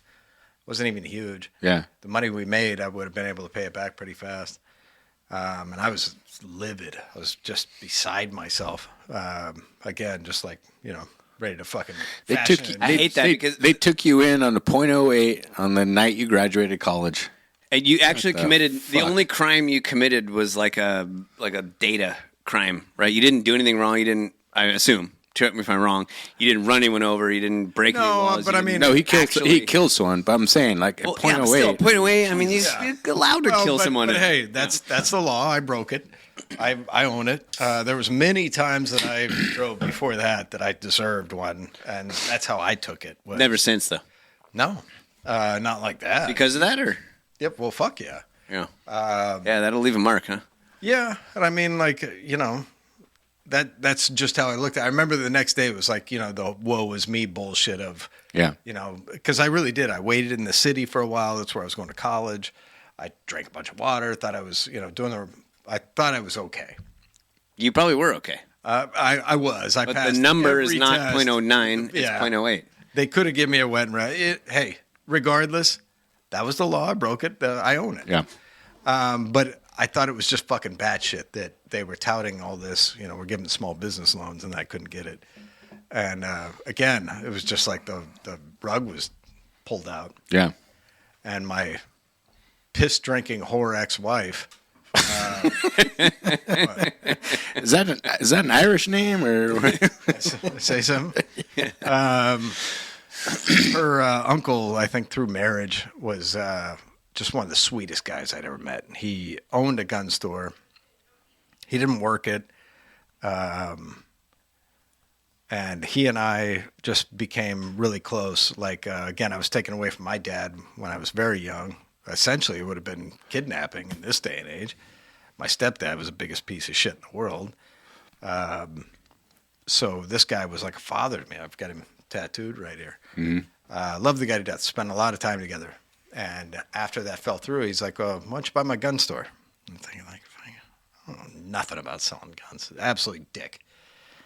And he gave me... But you were into guns at the time. Yeah. One of my favorite rumors is that my dad bought me the gun store. Somebody gave me the gun store, blah, blah, blah. But no, Jack... These are rumors created by haters. Who the fuck knows? Whatever. They want to hate.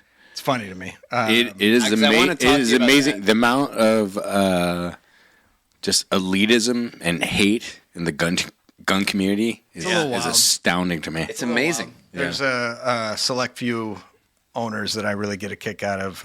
We're all friends. We all talk all the time. But no, so Jack said, why don't you buy this?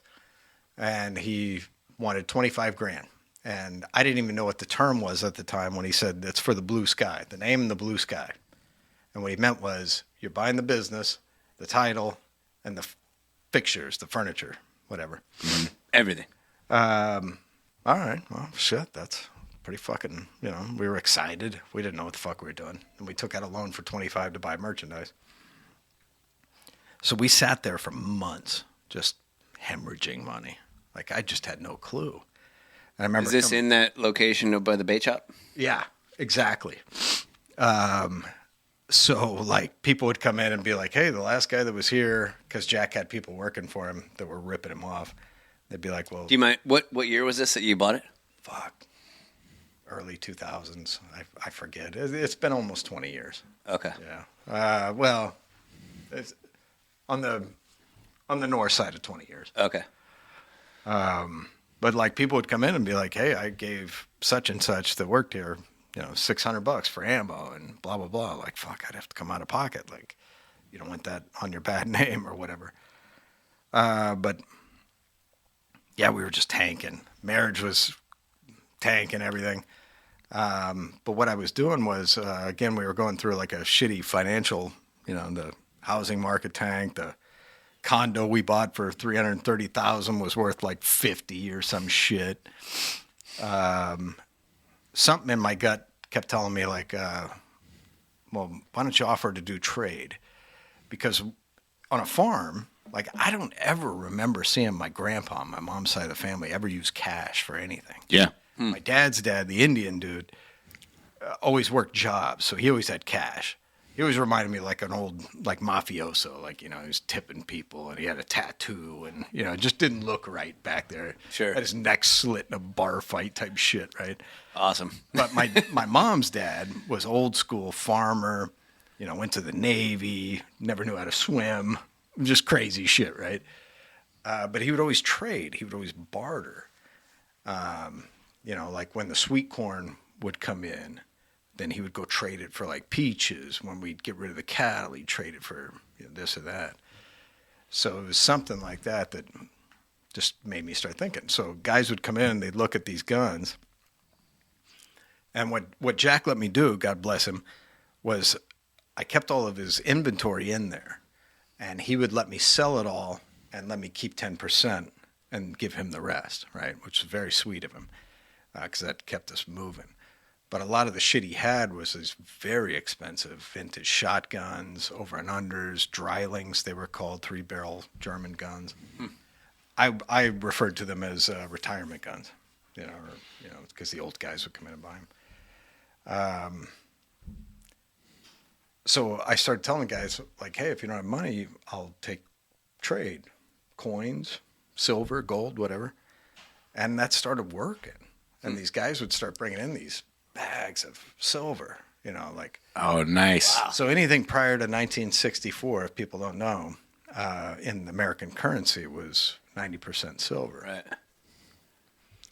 Well, junk silver. Yeah, pretty commonly much. referred to. Yeah. Exactly. And is there a big kind of carryover between coin guys and gun guys?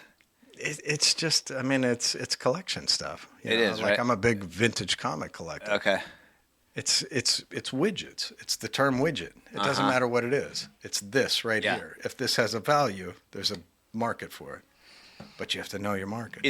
Is it, this is inside baseball maybe, but is it difficult to sell guns to someone in trade? That seems like, no, that works. No, because let's just say for the sake of argument that Kelly comes in, you want a Glock.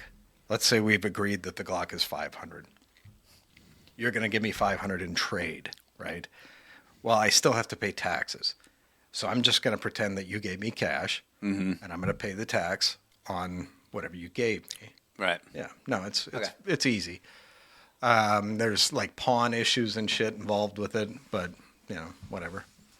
But at the time, though, I had no idea why, but I was doing it. And I remember one day that no good piss drinking whore ex-wife. He understands it more than anything. She's like, "Hey, what are we doing? Like, we have no money left in the." So you guys broke up? How'd you figure that out? Yeah. I got a knack for intuition. He's good. I usually have a good poker face. What was my tell? Matt knows. I'm good, man. I got a master's degree in psychology. I can kind of. Jeez, he's good. Yeah, He's good. He knows people. Watch out for that guy. Don't try to hide from him. Wow. No, he can't get anything by him. She hits me one day and she's like, what are you doing? Like, we have no capital money. We have no this. We have no that. I'm like, fuck, she's absolutely right. I have no fucking clue. We got to fucking sell this shit. Because we had to pay back, the 25 loan and the 25 for the business. Just out of fucking nowhere, silver shot to like 46 during that time. And so I hit up these guys out of San Francisco. And I said, I'll sell you everything for 40 on the dollar or, on the whatever it was. They came in. I shut the shop down, just cashed out. It was sick. Came home early. Because you're selling stuff for silver. It's not easy to convert that into cash, right? Let's again, if you're in the silver business or coin business, right. Which I was not, right? And they were. That was a great. It's just another step. They made a fortune. Yeah. But again, I was buying it at $8 an ounce, selling at 40 an ounce. Well, it's not at 40 right now. No, it's at like 23. So yeah, but again. That was a great thing. So for them, she came home. She's like, "What are you doing home?" I was like, "I thought I'd make some dinner. We'd go see a movie." I'm like, "Why don't you go?" This is when you still use the newspaper. I had the cash all laid out under there. That was pretty cool. But that's a fucking power move right there. Where it really took off though was after she and I got a divorce. Why don't you go ahead and grab that new detergent you bought, throw in some laundry, and we'll go out to dinner. She and I were going through a divorce, and like I was just having a hard fucking time, and then things, financially. Remember in the late 2000s, early 2000s, it was tough. Yeah, making a buck. Nobody wanted to come out of money. Yeah, all of our properties were worth dick. We had the genius idea of starting a construction company, and during the bottom of a recession. Yeah. Luckily, though, we were bottom feeders, which everyone was looking for. No one wanted to pay top dollar for anything. So I remember building a fence in the rain for $20 an hour. Yeah. Going like, I'm a business owner, just like can do. Like I'm just trying to get, and this is before I had a family. Fucking thank God, but just like I'm trying to get enough gas money to go up and see my parents up in Humboldt County so I can spend the holidays with them. Yeah, if people are too young to remember, it was a tough time. There was a guy that owned like every bit of land in Santa Rosa's. I think it was Clem Carnally? Yes. And I mean, just filthy rich with property. And I may be getting it wrong, but I remember he was pretty much bankrupt after all that shit. It was tough times. Yeah. So things were going rough again, and I still had that woe is me attitude of, everything's just going to shit, and, it's just my luck, whatever. And I remember Aaron and I went up to his dad's house. Remember we went to Wayne's house to watch his house one night? And he had to get up early to go play that fucking stupid-ass golf, the dumbest game anybody's ever played. Just the dumbest shit ever. When I moved, we bought this house 3 years ago, I think it was. And I quickly found out when I met all my neighbors, I'm the only guy in the street that doesn't golf. Including Jake. I gave him some golf lessons. Jake doesn't golf either. One on the street, right? What's that? Yeah, like the first question, like, you just bought the place. Yeah. You golf? No, I don't golf. I only give it shit because I suck. But so he had to get up, and I had to get up the next day to go to work. It was a Saturday. And he went to bed before me. So I was out on the couch, and I'm thinking, like, really, this is where life is? I'm on a fucking couch, about to get a divorce, this and that. And I watched Lord of War, Nicolas Cage, Lord of War. Great movie. Awesome movie. I think I got the DVD right up there. One of the best movies ever. Yeah. And it wasn't the fact that he was selling illegal guns. Right. It was the fact that he had to make something work. Yes. And I remember like just having this epiphany right then and there, like it just has to work. It has to. Yeah. That's it. And going into work the next day with that mentality, instead of the victim mentality of, oh, this sucks and why is this all happening to me? Well, you know what? Hey, I have all my arms and legs and eyeballs and this and that. Life can be way worse. Yeah. It can be way worse. It Yeah. can be way fucking worse. Yeah. But I just remember going in there, though, that next day with that attitude Yep. of, I'm not a victim. Yeah. I have the whole world ahead of me. I can do whatever the fuck I want. I can either complain and have that air of failure, or I can just come in and be like, nah, fuck that. This is sick. What I'm doing here is fucking sick, and you should be a part of it. Something that I think about all the time is, are you guys familiar with Steven Pinker, who's an anthropologist who did a lot of writings? I think his book might have been Heaven on Earth, I believe. But anyway, he talks about that statistically, no matter where, if you are in the U.S., where you are right now, today, is the best time to be alive. Even if you're not in the U.S. In the entire world. If you're on the earth right now and you're alive, right. It's the best time to be alive. That's why I go insane when people talk about how shitty America is. Now that drives me fucking crazy. Yes. And don't get me wrong. We have our faults. Yeah. The best human being that was ever invented. But so does fucking has Rwanda. Their faults. Absolutely. But people are literally dying to get here. Yep. Yeah. For the opportunity. Yep. Exactly. So again, everybody's had a hard time. Well, you ask people, where else would you rather be?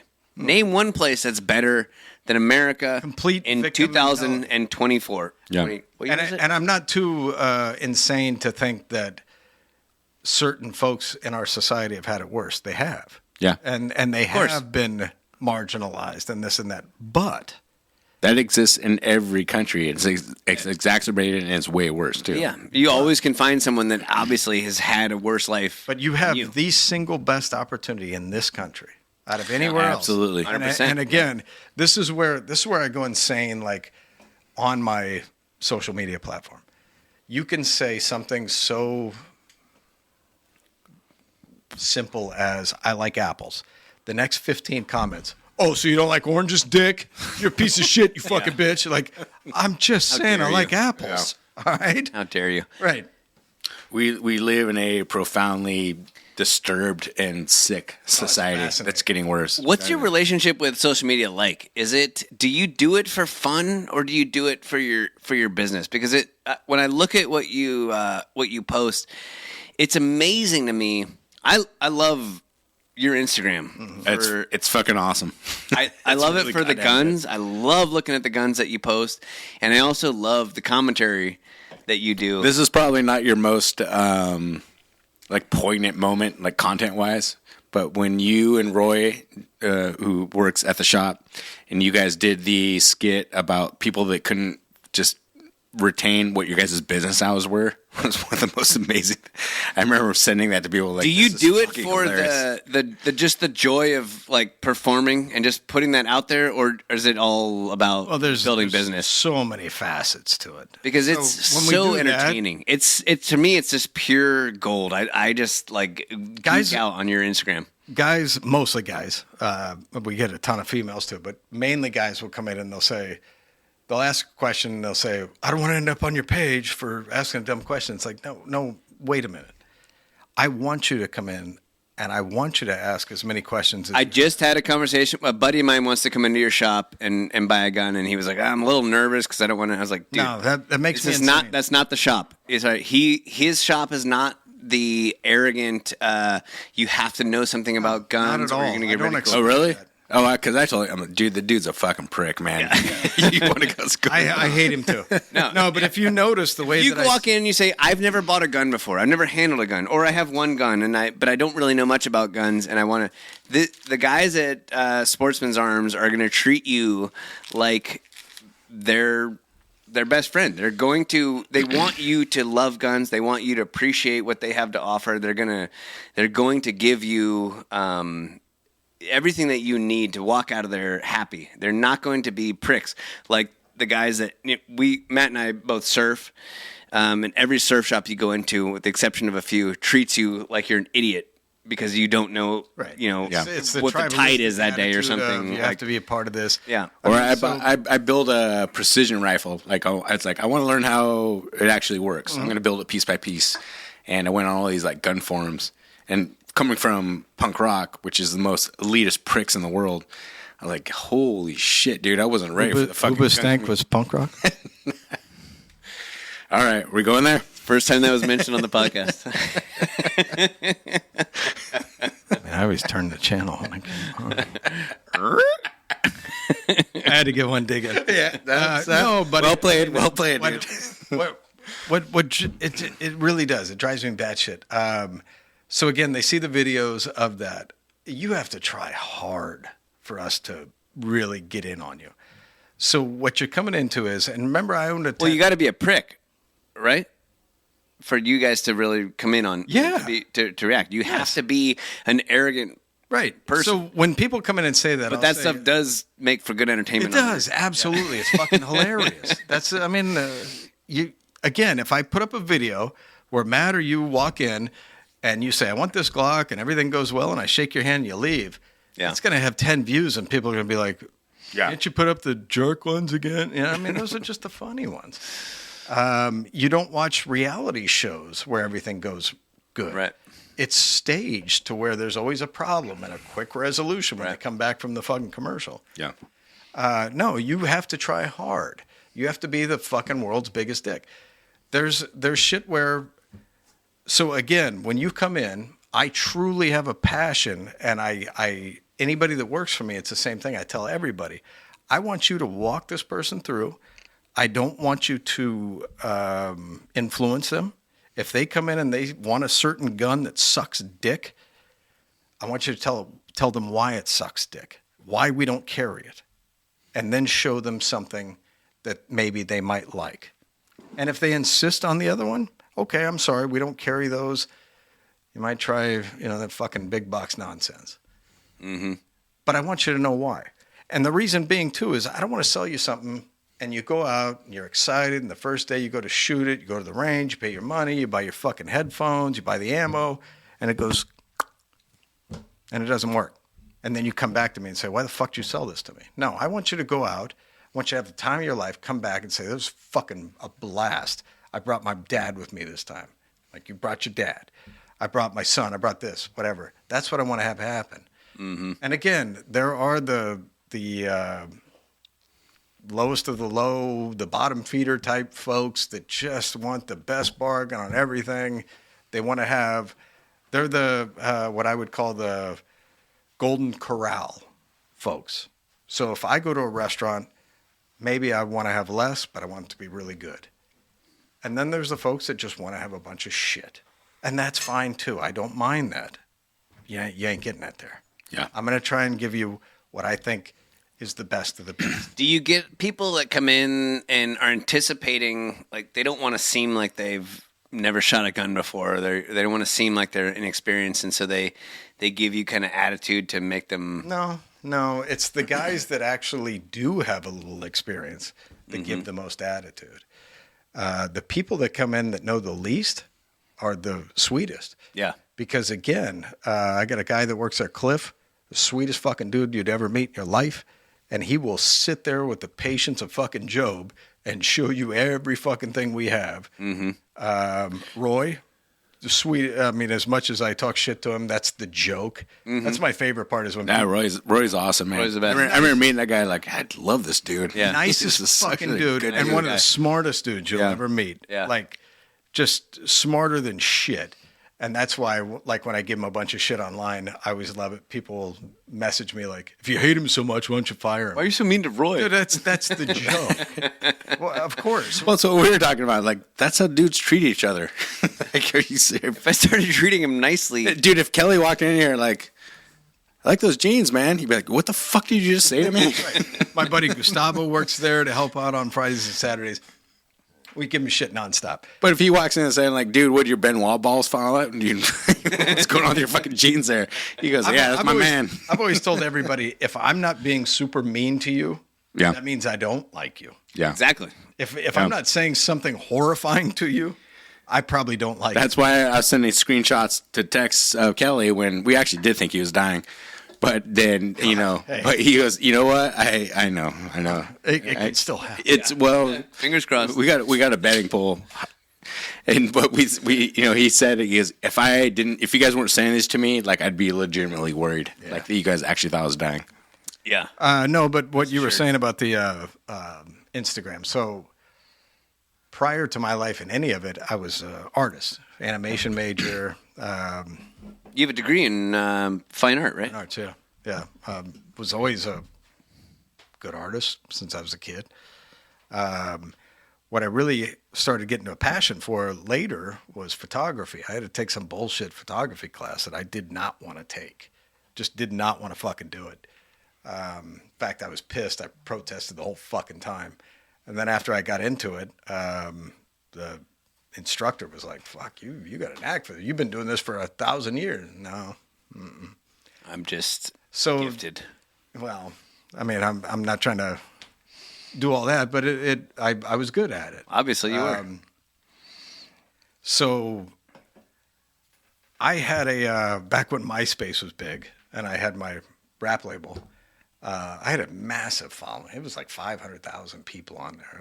It was bringing in money. It was good. And my buddy Aaron kept telling me, like, you got to get on Facebook. Facebook's the thing. And I'm like, fuck, I ain't doing another thing. Like, I don't care about this shit. So naturally I get on, and the only thing I do for the first like year was tell everybody that we knew that he was dying of AIDS. Like, that was it. That's my only fucking... All right, fucker, I'm on Facebook. My only update. I mean, just brutal. Which means he loves you. Yeah. That's my man. So turns out he was dying of AIDS. My wife, our middle son, Deegan, when he was real little, he...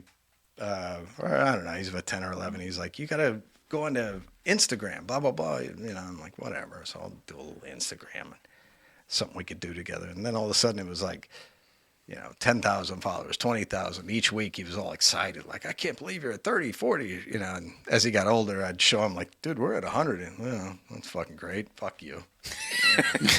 It was actually almost it was right at 300,000 right before they, initiated the shadow ban.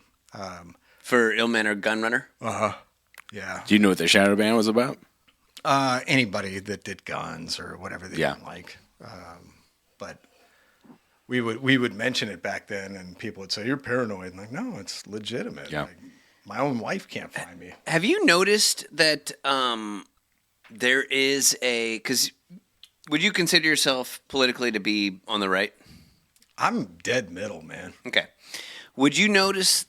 Would you agree that there has been like a? I don't know if it's a shift. I know where you're going. Yes, but absolutely. People on the left are embracing guns more commonly lately than it's not even ever debatable. During COVID, I did a video. No, statistically, every month they set new records for gun sales. I mean, every month during COVID, right? It seems to me it's like the Second Amendment is a middle ground that a lot of people on the left are willing to kind of embrace. I call them the hypocrites. I mean, it's so COVID happened, and I remember it was a blessing in disguise, kind of, but I was burnt out. So were you guys, so just to get a technicality out of the way, were you guys considered a essential business, which is a fucking stupid term, but did you guys remain open? Well, I'll get into that. Okay. So it was March 14th. My wife. You were burned out, though, pre-COVID. I was. My wife and I and the kids were going to go back to my home in Illinois, visit family. I want to see my grandma and whatnot. We're going to fly on that Thursday, the 15th. We started seeing that they were going to shut down everything like coming up, so we canceled the trip. And I was fucking pissed. The wife really didn't want us to travel, and I was not mad at her, but I was just mad inside. I really wanted to go. That Wednesday, and you've been to the old shop, right? You remember how tiny it was? Did you ever come to that one? I mean, it was a hallway. Yeah. Mm-hmm. So right next to it was Ruth Court. It was a badass hallway. I remember walking in and going like, it was pretty cool. Holy shit. Yeah. This is fucking awesome. And again, to go back to what you were saying about when people come in, the reason that I decorated it the way that I did, remember there were toys, there was Star Wars shit, this and that. Mm-hmm. You never saw me wearing a gun. No. Ever. You do see that in other gun shops. Well, sure, because normally you get people that work there that just want to carry a fucking gun. Yep.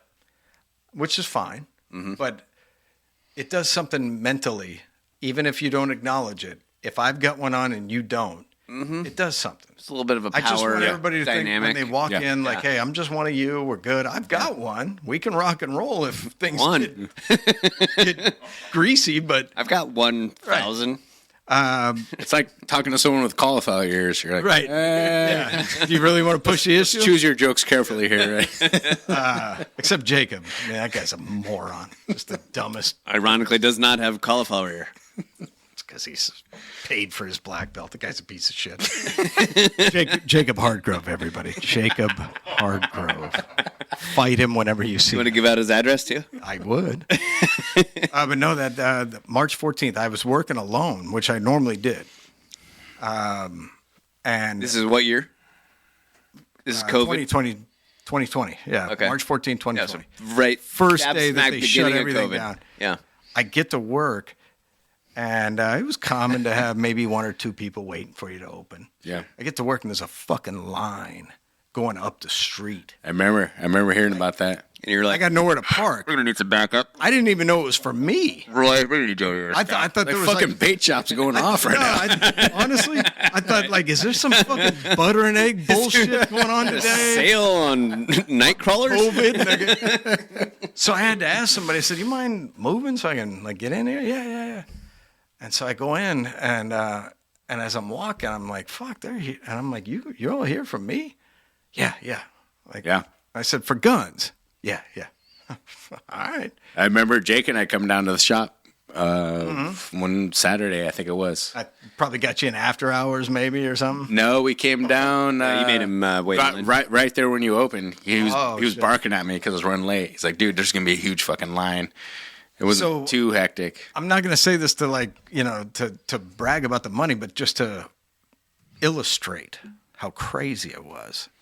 So a small business, I mean, an average day, especially when you're working alone, if you do 5 to 10 grand, that's a great day. Oh, that's huge, right? Right? I mean, it's, you're open 24, 25 days a month. That's pretty great. Yeah. I think we did 85 grand that day. Again, alone. And then you did that same thing the next day? No, but pretty close. Yeah. And it just kept going. So I had to Roy. How quickly did you run out of guns? Right away. But what I've always done is I always prepare for a rainy day, and I learned this after the horrible Sandy Hook massacre. After that happened, they were talking about crazy gun control. We sold everything like that first day. Sure. And I had nothing left. As they do. So what I started doing was pack ratting, like, squirrels with fucking acorns. Whenever there's a lull in the gun world, they put shit on sale, and yeah, fuck it, you buy a bunch. My problem was I never had a place to put it. I was always running tiny little spot. You can't exactly store a bunch of guns in your But I always had a or- bunch. So then what I started doing was a lot of places would just be like, well, we can't get anything, fuck it. I started calling all the people that I knew because I've got this eidetic memory for nonsense, like crazy shit. I can remember his home phone number when he was a kid. What is it? I don't know. But I remember like all the people that have bought X or this or that. I know the guys that were holding on to this, that, or the other. And so I went home and I started calling them like, hey, now's the time. If you want to get rid of some shit, now's the time. So I would buy their collections, and we were always flush. And that would push you through until the next batch, And I've always paid up front with distributors. Most gun stores will do terms, net 30, net 90, whatever. Has your relationship with distributors changed post-COVID, pre-COVID? Because I was the same way always. I like to pay for what I buy. I don't like to buy shit I can't afford. Pre-COVID, were you able to like call up a distributor and order guns? And now, Yeah, mostly. after COVID, it's the same way. No, They just it's give you still- what they have, right? It's still bad. Yeah. Okay, so it did change in that sense. Like, Oh yeah. the guns that you have in stock are what people you have probably very good relationships with. They call you up and they say, "Hey, we got a bunch of mini 30s or whatever. Like, we'll send you 4 of them," and then you just sell what they have. Where pre-COVID, you could actually kind of curate your own collection, right? There's still a lot of stuff like the Marlin lever actions. Everybody wants one. I always have to like stifle my laughter when Joe Public calls up. Hello, I'd like you to order me a Marlin 4570 SPL. No rush. Can do, sir. I'll just no rush, because we'll rush it if you want, sir. and it takes everything to be like, bitch, I've seen 2 in the last 3 years. Going to gun broker, they're going for 3 times the fucking MSRP, but they don't know. How could they? Well, yeah, especially if you're not into guns. Right. Until you get into guns, like you just kind of have to wing it. But and then I went to take my wife to get a car like last year or year before, whatever it was. And I'm just thinking, we're going to go in. She wants a Mercedes G-Wagon, right? I didn't own a new car until I was 42, ever. Never drove a new one off the lot. I was always under the idea that you don't buy shit unless you can afford it. Yeah. I'd never had credit card debt, nothing, right? So I'm thinking, we're going to walk in. I can afford them. Buy my fucking wife a G-Wagon. We walk in. There's one sitting there, matte gray, sick as fuck. And I walk up to the guy. I'm all fucking excited about myself. And I said, we'll take it. And he fucking laughs at me. He's like, that's been sold for months. He's like, it's like fucking $100,000 over MSRP. Like, oh, $100,000. Hey, sorry. Sorry. And then I had to kind of remember, like, well, shit, it's just not my field. But at the same time, I remember we had this construction dude. He was a contractor. He came in. And so naturally, if things are scarce, what's the old adage? You buy low, you sell high, right? So if you can't find anything from your distributors, well, you start doing different outlets. So you buy it from gun broker. Well, we still have to make money, right? So let's say if I'm going to buy something that's $1,000, obviously I got to tack $100 on. I got to make some money. So I'm paying over MSRP to get something, and then I have to tack more money on it. Just because I want to have something on the fucking shelf. Right. This contractor dude comes in. He's fucking livid. He's pissed off. Blah blah blah. I just really a pissed off contractor. Yeah, right. And for why? a minute, I'm listening to it for a minute, and finally I'm like, wait, are you talking about? I can't. I just don't want to bring up his name. Okay, gotcha. I hate Kelly. Wait, what are you guys talking about? Oh no, yeah, nothing. So he's going on, and I had just bought my house in Pengrove, and we were doing a bunch of construction work, and I was like, hey, I'll tell you what. Can you get me some fucking 2x4s and blah, blah, blah at the old cost? And he like stops and looks at me like I had fucking lobsters crawling out of my eyes. He's like, no, it's fucking COVID. We can't get fucking blah, blah, blah. And I said, look at the guns. What are they fucking made out of, dickface? It's fucking metal and wood. Well, why wouldn't they be more money right now? And I remember the look on his face, like kind of like, oh shit, ammo components. I mean, during that time, there was no fucking ammo. There was nothing. Yeah. I remember that time too, because I had to get different ammo because they changed the hunting laws. Everything was switched to unleaded, so I had to. Yeah, which I think I got from your shop actually, because my hunting rifle was just 6.5 Creedmoor. I was like, I can't use any of my fucking ammo, which I got a whole fucking safe full of. Like, I need all new ammo now. And it was, I can't believe how expensive it was. Yeah. And the lines, people were telling me about Sportsman's warehouse. Dude, like, there's literally a line going out of the store. Mm-hmm. And it was just talking about like supply and demand is, I remember when that panic kind of started, the amount of my lefty, like, guns no good friends that I received multiple texts like, can I borrow one? Exactly. Yeah. Can I borrow one? I was like, I got a bunch of those. No, you can't. No. in my old neighborhood, on the backside of Fountain Grove, there were 2 times. Sorry, there were 3 times that I was a hero. 3 times. All the other times I was a piece of shit gun dealer. Okay. First time was the fires. Right? Okay. Everybody fucking left. Right. I stayed there. Afterwards. Yeah. And there was one night that, maybe they were, maybe they weren't, but I'm a pretty smart dude. They were definitely looters that came through. Yeah. And I put a gun up and waved them away. And down the street, I think, probably who I'm talking about. One of our friends of another friend, his parents got beat up by people that broke into his house. We'll talk about it later, but it was a for real thing. Yeah. I can't wait for later when you tell me. So, I throw the term hero around. They were just like, oh, thanks for blah, blah, blah. And then You stepped in and it was my house. I mean, I don't give a fuck about theirs, but I stayed there and, Yeah. the next time was COVID. Then all of a sudden, not a gun guy, but can I borrow a blah, blah, blah? Like, for real? Oh, now I'm your buddy? All right. yeah. You want me to break the law? And then the third time was when your cousin came to the house in a flashy car, and we drove out of the neighborhood. Everybody and their mom came running out, waving, and they were all best friends. I never knew they were such good friends. But no, what was crazy though was there was a video that went viral. I had done one where I was laughing about, kind of talking shit, letting off steam about how rude all the Yeah, you put up some great videos during the whole COVID pandemic. trying to keep people updated and let them know what was happening. But we were getting so fed up by the elite liberals from Marin that would come in. And again, you asked me my political, I'm right down the middle. I believe you should be gay, you should be able to smoke weed, and you should be able to shoot whatever the fuck you want. You should be able to do whatever the fuck you want until it bothers Matt, Kelly, or me, until what you do gets in the way of what I do. Welcome to the Libertarian Party, my friend. I probably lean a little more right because I was raised on farmland. Me too.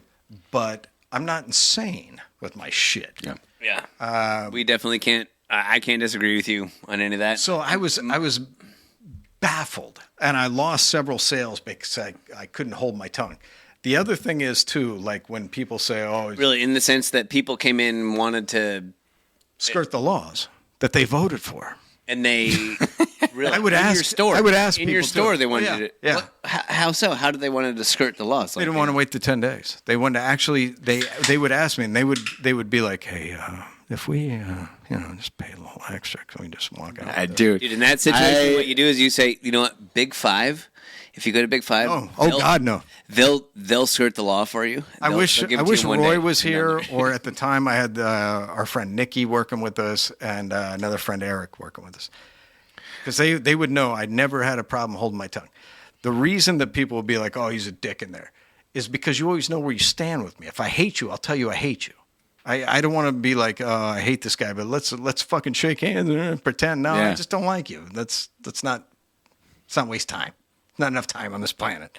Indeed. But they would come in, and I would say to them, I would say, let me ask you a question. And I would say it loud enough for everybody to hear, because I wanted everybody to hear it. Yeah. Because if there was somebody else in the fucking crowd, I wanted them to hear this shit. Do you really want to buy a gun from the guy that you can bribe?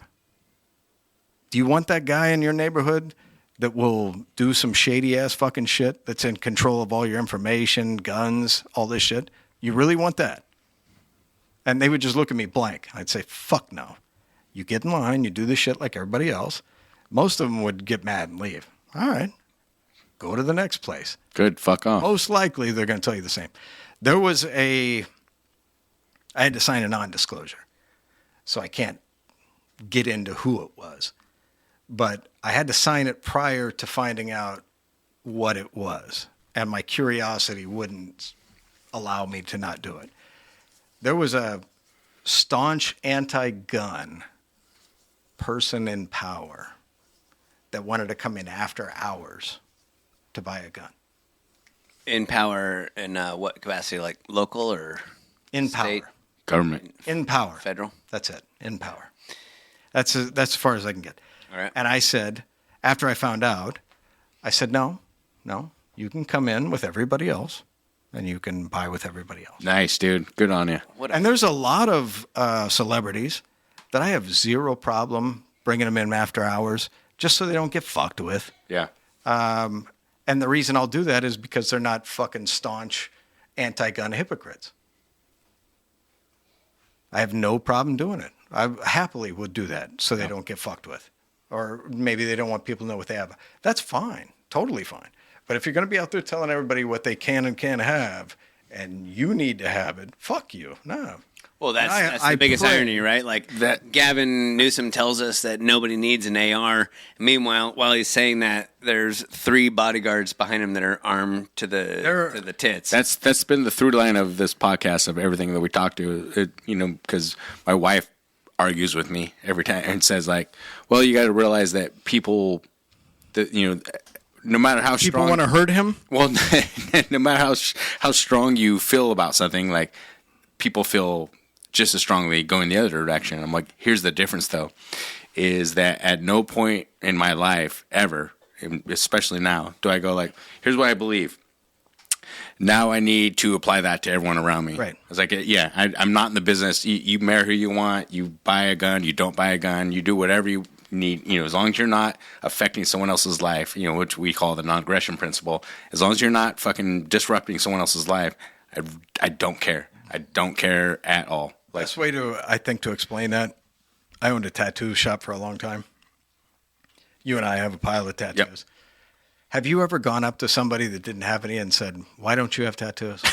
Yeah, you need to get tattooed. Or the word, okay. But how many times has somebody walked up to you and say, "Why do you have tattoos?" What business is yours? I got to do you one worse, dude. The conversation of the other guy with tattoos, it comes up like, where'd you get your work done? Like, dude, we're not friends.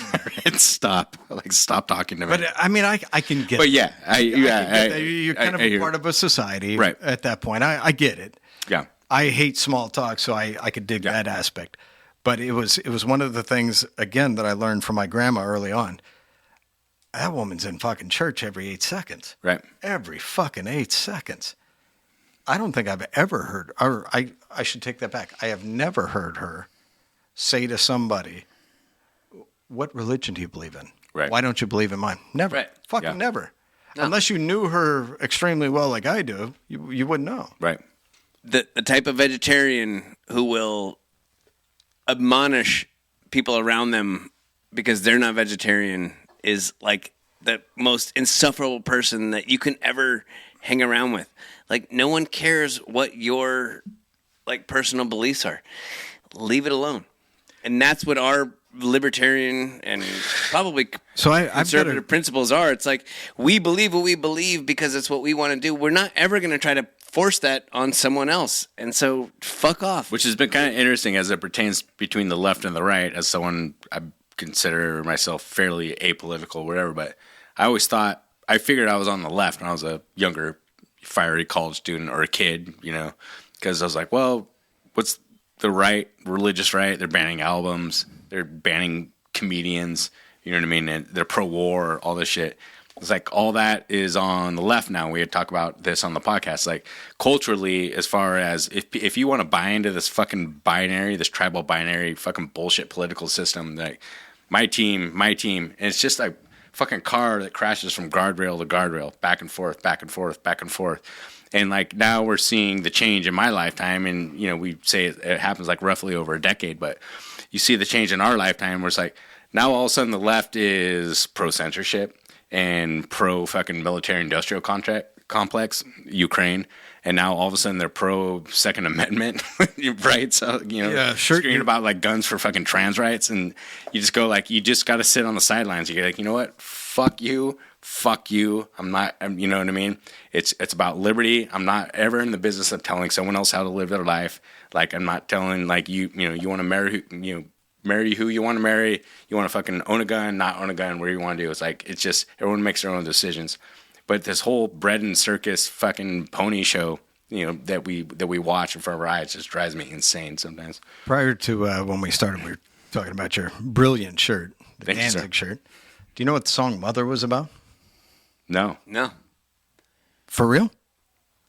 I remember the video. Is that about mothers? It's not about moms. It's about religion, isn't it? Oh. No? PMRC. Really? Mm-hmm. What's PMRC? I didn't know that. The Parents Against... Parents Music Resource Center. Yeah. It was started by Tipper Gore. Tipper Gore, which is Al Gore's wife. She needed something. She needed a cause. Yeah. The rights. Which is funny because that was part of the religious right. They're trying to ban albums. I remember I was saying like my grandma wouldn't let me buy the Twisted Sister CD or tape at the time to age myself, and the joke being that he was devout Catholic, and the song "Burn in Hell" was literally a religious song. Hey, if you're piece of shit. You're going to burn in hell. And Dee Snider went and destroyed them. He did. Along with Frank Zappa. Yeah. Him, Frank Zappa, and Alice Cooper were like the main. And Alice Cooper was the best. But Dee Snider brought the fucking fire because no one surprised. Like these are dumb metalheads. Like he was like, you're looking at Dee Snider. He's like 6 shows up in his sleeveless denim jacket, with the fucking hair and the makeup and all this. He's just a horrible looking human.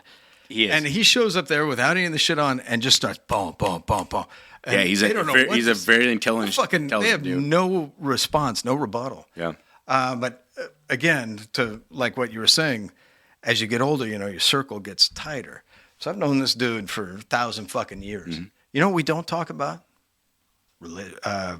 Politics. Yeah. All my friends, all my dear close friends, I probably have no fucking clue what they vote for. I don't give a fuck. God bless you. Because I love them. They're my friends. Yeah. And if they told me I hate guns, I'd be like, that sucks. Yeah. Well, where are we going tomorrow? Yeah. I don't give a fuck. But if they made that an issue, then it'd be hard to be friends Unless with they them. said to me, I can't be friends with you because you like them. Yeah. Then we were never friends. I think COVID kind of became the great delineator because. Yeah. Did you lose a lot of friends through COVID? Nah. No? Was that not the thing? Because for us, like a lot of it brought to the surface a lot of it drives me batshit. It drives me fucking batshit.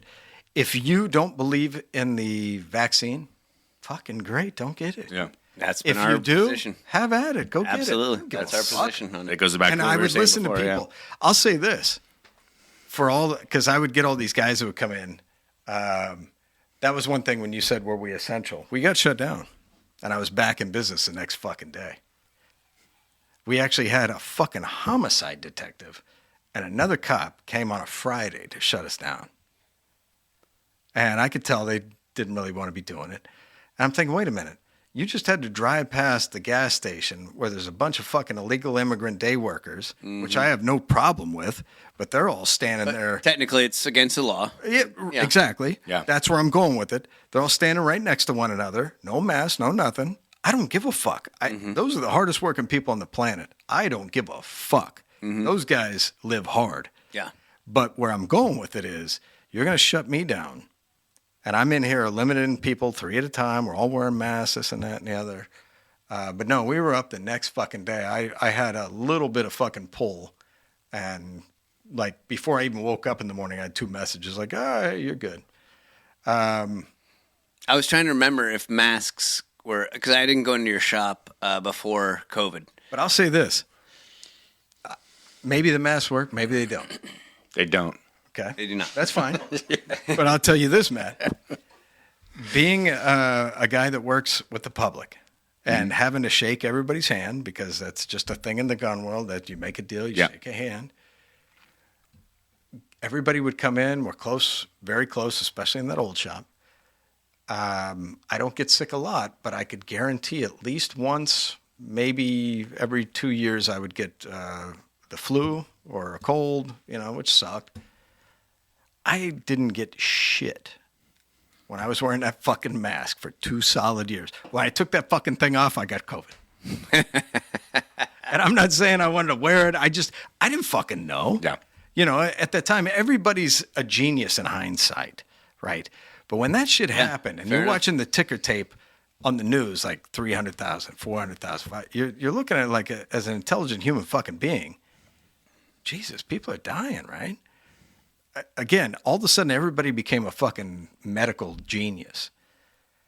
We're all geniuses now after you've had time to think about it. Mm-hmm. But hey, why not? I started thinking at the time, like, remember you used to see it in the Asian culture. During masks. Mm-hmm. You would see it during cold and flu season. Yep. Mm-hmm. And I always think, what's wrong with these fucking idiots? Why, Yeah, I wondered that myself since masks don't work. But, yeah. But for some reason, they would wear those things. Yeah. Again, and then it would be afterwards. I would get a guy that would come in, and I had a guy that had to quit because his wife was autoimmune. Sensitive? Yeah. Right. So if he would have gotten COVID, she would have probably died. So he's wearing masks, and like you'd get people that come in, why the fuck you wearing it? You fucking blah, blah. What do you care? What the fuck do you care? If I'm wearing a fucking Frankenstein mask, walking around every fucking day, what does that matter to you? And if it doesn't work, then you're right. If it does, who gives a fuck? That's Absolutely. the whole point. And in my industry, though, that's the crazy thing is you have to be hardcore one way or the other. And that's why it's so polarizing. That's why nobody can Why is do that? anything. Because your industry is so heavily kind of scrutinized? I don't know, man. It's fucking crazy. I think it's because we've been screwed so many times that you start taking this hard line stance on shit. Makes sense. Because like 94, when they did the assault weapon ban, it was proposed as several things and everybody voted on it without really reading it. I want to say, and again, don't quote me, it was something so innocuous as like the Clean Air Act or the Fresh Water Act, where you're just like, yeah, fuck it, I'm voting for that. Yeah. Then all of a sudden you've voted yourself out I of love the clean job. water. Right. Yeah. I love patriotism. But now The Patriot Act. Patriot Act is the way be that I look at supportive things, of patriotism. especially with guns, is, you know, nobody wants to see fucking little kids get shot. Period. I don't give a fuck who you are. There's no chance you will ever get me to try and debate somebody who's had their child shot. I won't fucking do it. But it's gotten to the point where the right, the left, it's like going to a 7th grade dance. Fuck. Nobody wants to Exactly. go out in the middle and just have Absolutely. a nice time. Right? Yeah. No. Everybody's going to stay over there. It's going to be awkward and weird, and you're going to go home and talk shit, right? Mm-hmm. And maybe something could be done. Maybe it could. I don't know the right answer. Maybe it could, but nobody's going to say a fucking word. And I will side with my guys, because whenever we say, okay, how about we give you this? The other side goes, all right, we'll take 10 more things. And you're like, well, fuck, then we ain't doing shit. That's in the future. the Mott and Bailey argument. exactly. And again, I mean, they're proposing now is this technology that can, like, if you have cameras, again, maybe I'm messing it up a little bit, so please bear with me, but I know the gist. Some technology that will recognize if a person is acting weird or carrying a firearm, right? Walking up to a school. And it's going to cost X amount of millions of dollars. What could go wrong? Why not take that fucking money and pay for fucking guards? So Yep. I just don't get it. I kept really my- don't. I kept my kid out of school yesterday. He's 4, and it's because By the way, he doesn't need to go to school. At best, he might be a fry cook with dignity. Maybe a janitor with dignity. yeah. Let's hope. Yeah, don't. There's no If the reason. stars align. Just buy him the broom and call it a day. So on Thursday, I picked him up from school, This guy. and when I walked through the door, I parked my truck. I walked up to the door to pick him up, and I just opened the door and walked in. And as I'm walking through, I could see him and all the other kids into the school, and I just had this feeling like how terrible. I had that terrible thought of a person walking in with a gun and doing the worst thing that we could all How could you not, as a Think fucking of- family Right. or as a father? and I have Your sole job is to protect. correct, Right. and I have a gun in my truck. I have a concealed carry permit. You know, I'm licensed to be able to protect him. But me parking in that parking lot is illegal because it's a school. I'm not allowed to have that gun in my truck in that parking lot. That is, for whatever fucked up reason, that is illegal in California. Anyways, I walked through the door, and the thought just came into my head, probably because of what happened recently in Tennessee, of the worst possible thing happening. And so on Friday, I decided to keep him out of school. I just had a bad feeling. I kept him home. He went to work with me. We hung out for the day. I just had this awful feeling. Like, I'm getting emotional now just thinking about it. And I had it too right after the Uvalde one. That one really was just like, I think what bothered me the fuck out of that one. Why those fucking cops are not in fucking prison right Right. now, it drives me fucking Why they insane. spent so much energy stopping the parents from going to Yes. unarmed parents. Because if that Unarmed- was me, I have hold on, wait. I have no body armor in my truck, but I have a handgun. I am bursting into that class. Well, I would have run in there with a paperclip.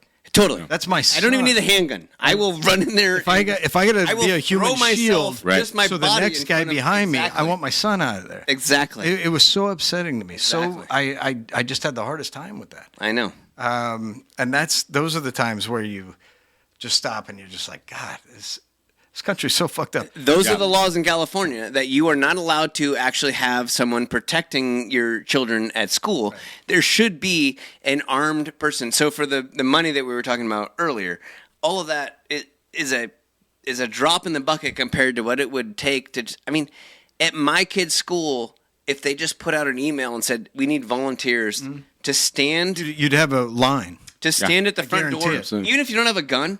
I'm going to put on my body armor and stand at the front door with my arms crossed in front of my chest like this and make anyone that thinks that they're going to have an easy time going into that school, it's much more difficult. They're going to move on to the next school. We pulled my son out of obstacle. school during COVID because we realized that the teachers union had a vested interest in keeping the schools closed so they could leverage my child's education as a bargaining chip to renegotiate, their salaries and fucking pension packages. But we ended up in a homeschool hybrid, and we got a reminder. It's a Christian-based school. He goes through a church around here, and we got, after this horrific incident that happened, we got an email from the school saying like, hey, just a reminder, just so you guys know, like, remember that we do have armed guards on campus. So, they were just like reminding us of it. I was like, thank you. I appreciate it. Doing what I do for as long as I've done. Obviously, I deal with a lot of law enforcement, ex-law enforcement, ex-military. I used to have a guy working for me, retired DOJ, retired SFPD, Marin, Vietnam veteran. That guy, Gordon, good buddy Gordon, I guarantee where he lives, if a school said, hey, we want a guy to blah, blah, blah, they'd probably fucking do it either for free or minimum wage. Totally. Just to do it. I get veterans that come in that can't get a decent job. And you mean to tell me that we couldn't pay that guy, give him some benefits to sit outside of a fucking school? I thought that with my kids' school after it happened, because I'm pretty good friends with one of the security guards there, because he trains at NorCal Finance at our gym. And I was getting texts to him like, hey, dude, do you guys need an extra set of hands? Like, I'll take the day off work. You know what I mean? Like, how do we do this? I think what it is like, especially when you read contentious commentary on Facebook, let's say there's an article. I'll use Press Democrat as an example. And there'll be an article about a guy that molested a kid. He's been in and out of jail 50 times. Every comment is, why didn't we kill this guy? Fuck this dude. He should be in prison forever. Fuck this guy. Fuck this guy. Yeah, but the article will never... Well, no. Where are all these voters? Yeah. We all agree, but in polite society, you can't do none of this shit. You saw Gascon in L.A. had to fire somebody because they didn't call a child molester by their right pronouns. Are you fucking out of your mind? Are you out of your fucking mind? Well, where do you think well done, George Soros. Well done. They don't want to have armed guards in front of fucking schools because you don't want to give off the illusion that we need armed guards. So we're all going to sit here and say, well, we don't want to show this, but... Or maybe the real reason is that they actually want I don't believe awful that. things to happen. Maybe they do. I'm not a big conspiracy dude. I really don't believe that, the upper crust wants that. But what I do believe in is they want to stay. It benefits them. They want to stay in power. Well, it benefits them. They use all of those. The worse the event is, the better it is for them because they use that to disarm us. Well, sure. Much like in Australia, and our boy David Iceman Letizia will attest to that. The worse it is, the more power they have to take away our guns. So we get a lot at my shop. We get a ton of female gun buyers, And we get a lot of the LGBTQ community. Because Do you think that's because they know that your shop is the place to go to? I just tell everybody, hey, read the Yelp reviews or come in. You know, I mean, don't take my word for it. Read the reviews. They're fucking great reviews. Obviously, you get some bad shit here and there, but whatever. But what drives me insane is when my LGBTQ community comes in and they tell me, wow, we really do like Gavin, though. And I tell them, like, you do realize he voted anti-gay marriage. Why? And, like, they'll look at me with surprise. He did? Yes. Yeah, he fucking did. Every politician. We just did this on an episode because they had that Joe Biden just recently came out and he was on CNN. Mr. I've always been for gay rights. Yeah, he's but years ago when he said, me and Obama believe marriage is between a man and a woman. Yeah, he had his epiphany from his dad. Right. In 1960, he's saying like, he forgot about it, Joey. In the 2000s, it's simple. They're in love. Yeah. It's simple. That happened, Joe. For real. And then he goes all the way up through. I don't give a fuck how progressive people's parents were back then. Nobody said that. Bullshit. Right or wrong, they didn't say it. Yeah. Bullshit. No. It was fucking hilarious. But that's what we deal with now. I mean, it's fucking batshit, and especially this state. I swear to God, they have the shortest fucking memories. Yes. Even with the 2017 fires. My mom lost her house in Fountain Grove, right? Everybody started saying, why the fuck didn't we get rid of all these fucking trees? We should have got rid of the trees. They build the houses back. People go there to start getting rid of the trees. And the people that lost their fucking houses start saying, oh, don't take the trees down. Yeah. It'll look ugly. Like, they just forget so fucking fast. Yeah. And same thing goes. Yep. I mean, you had, again, I don't give a fuck who you vote for. That's why I took so much glee, and my lefty friends were like, can I borrow a gun? I was like, no. Why not? But let's just say, Matt. Because of your fucking laws that you supported. Let's just say, for the sake of argument, we would all probably prefer to see a Republican in office in California. It's never going to happen, but... Yeah. We had Arnold. Let's just say this. Gavin only won by like 63. If Gavin lost to another Democrat, I would be fine with it. Yeah. And the reason being is this whole holier than thou bullshit. Yeah. Everybody's got to stay home, but you're going to go to the fanciest fucking restaurant. You're going to the French Laundry. You're not going to apologize. You're just going to say it was my kid's school is going to stay open. My winery's going to stay open. It was a early dinner. Oh, that's right. Yeah, it was an early dinner. You don't know. Feinstein, who went to get her fucking hair done, the lady that called her out, that owned the shop, do you know who got in more trouble, Feinstein or the lady? The lady. Well, she had to sell her fucking business because everybody's so mad at her. The lady lied to Dianne Feinstein about, or it was Pelosi, right? Pelosi. The lady lied to Pelosi about the hours. Yeah. That's her fault. Is that the same Pelosi that's married to Paul Pelosi? I believe so. The guy got the gay fucking Lori Lightfoot. The tryst. Lori Lightfoot. Lightfoot in Chicago. Yes. Who's just in charge of a disaster. Yeah. She goes to get her fucking hair done and tells everybody, well, I have to be on TV. Well, what about all the other I'm a fucking public women? personality. I have to be on TV. So wait a minute. Of course I have to get my hair done. So you're more important. Man, can you imagine what she'd look like if she didn't get her hair done? But wow. But what is that saying great to point. other women? Other women in this country who have equally important jobs that aren't allowed to do shit. Do they have to be on TV in front of the millions of people? No. The doctors? Not important. The female doctors that have to be there every day fucking on the front line? Fuck them. Is this the same Lori Lightfoot that said riots are the voices they unheard? As soon as they got to her neighborhood, she had the fucking police come down and fucking crack down on everyone? The same Lori Lightfoot that was dancing in the street with the brass band while celebrating the murders of hundreds of people every weekend. But it's the same thing. Chicago. Again, I was born in Illinois. Yeah. Nobody votes like that in Illinois. Nobody. Yeah. Chicago votes like decides. that. That's what we suffer from the same thing here in California. And so you have... Which is why the State of Jefferson movement is so popular. You have thousands upon thousands of young inner-city black Hispanic males killing themselves just daily. Yeah. And they still vote the same shit over and over. Even the people that still live in those fucking neighborhoods. Like, Jesus, God in fucking heaven. Statistics are not the best way to convince people is what I'm learning. Because we have all the statistics. We talk about it all the time. We're almost done with this shit. My buddy and I want to go bowling. All right. Shit Yeah. sucks. Let's fucking Hate end it. All right, we'll come. Let's go bowling. You want to go? Vámonos. No. Fuck you.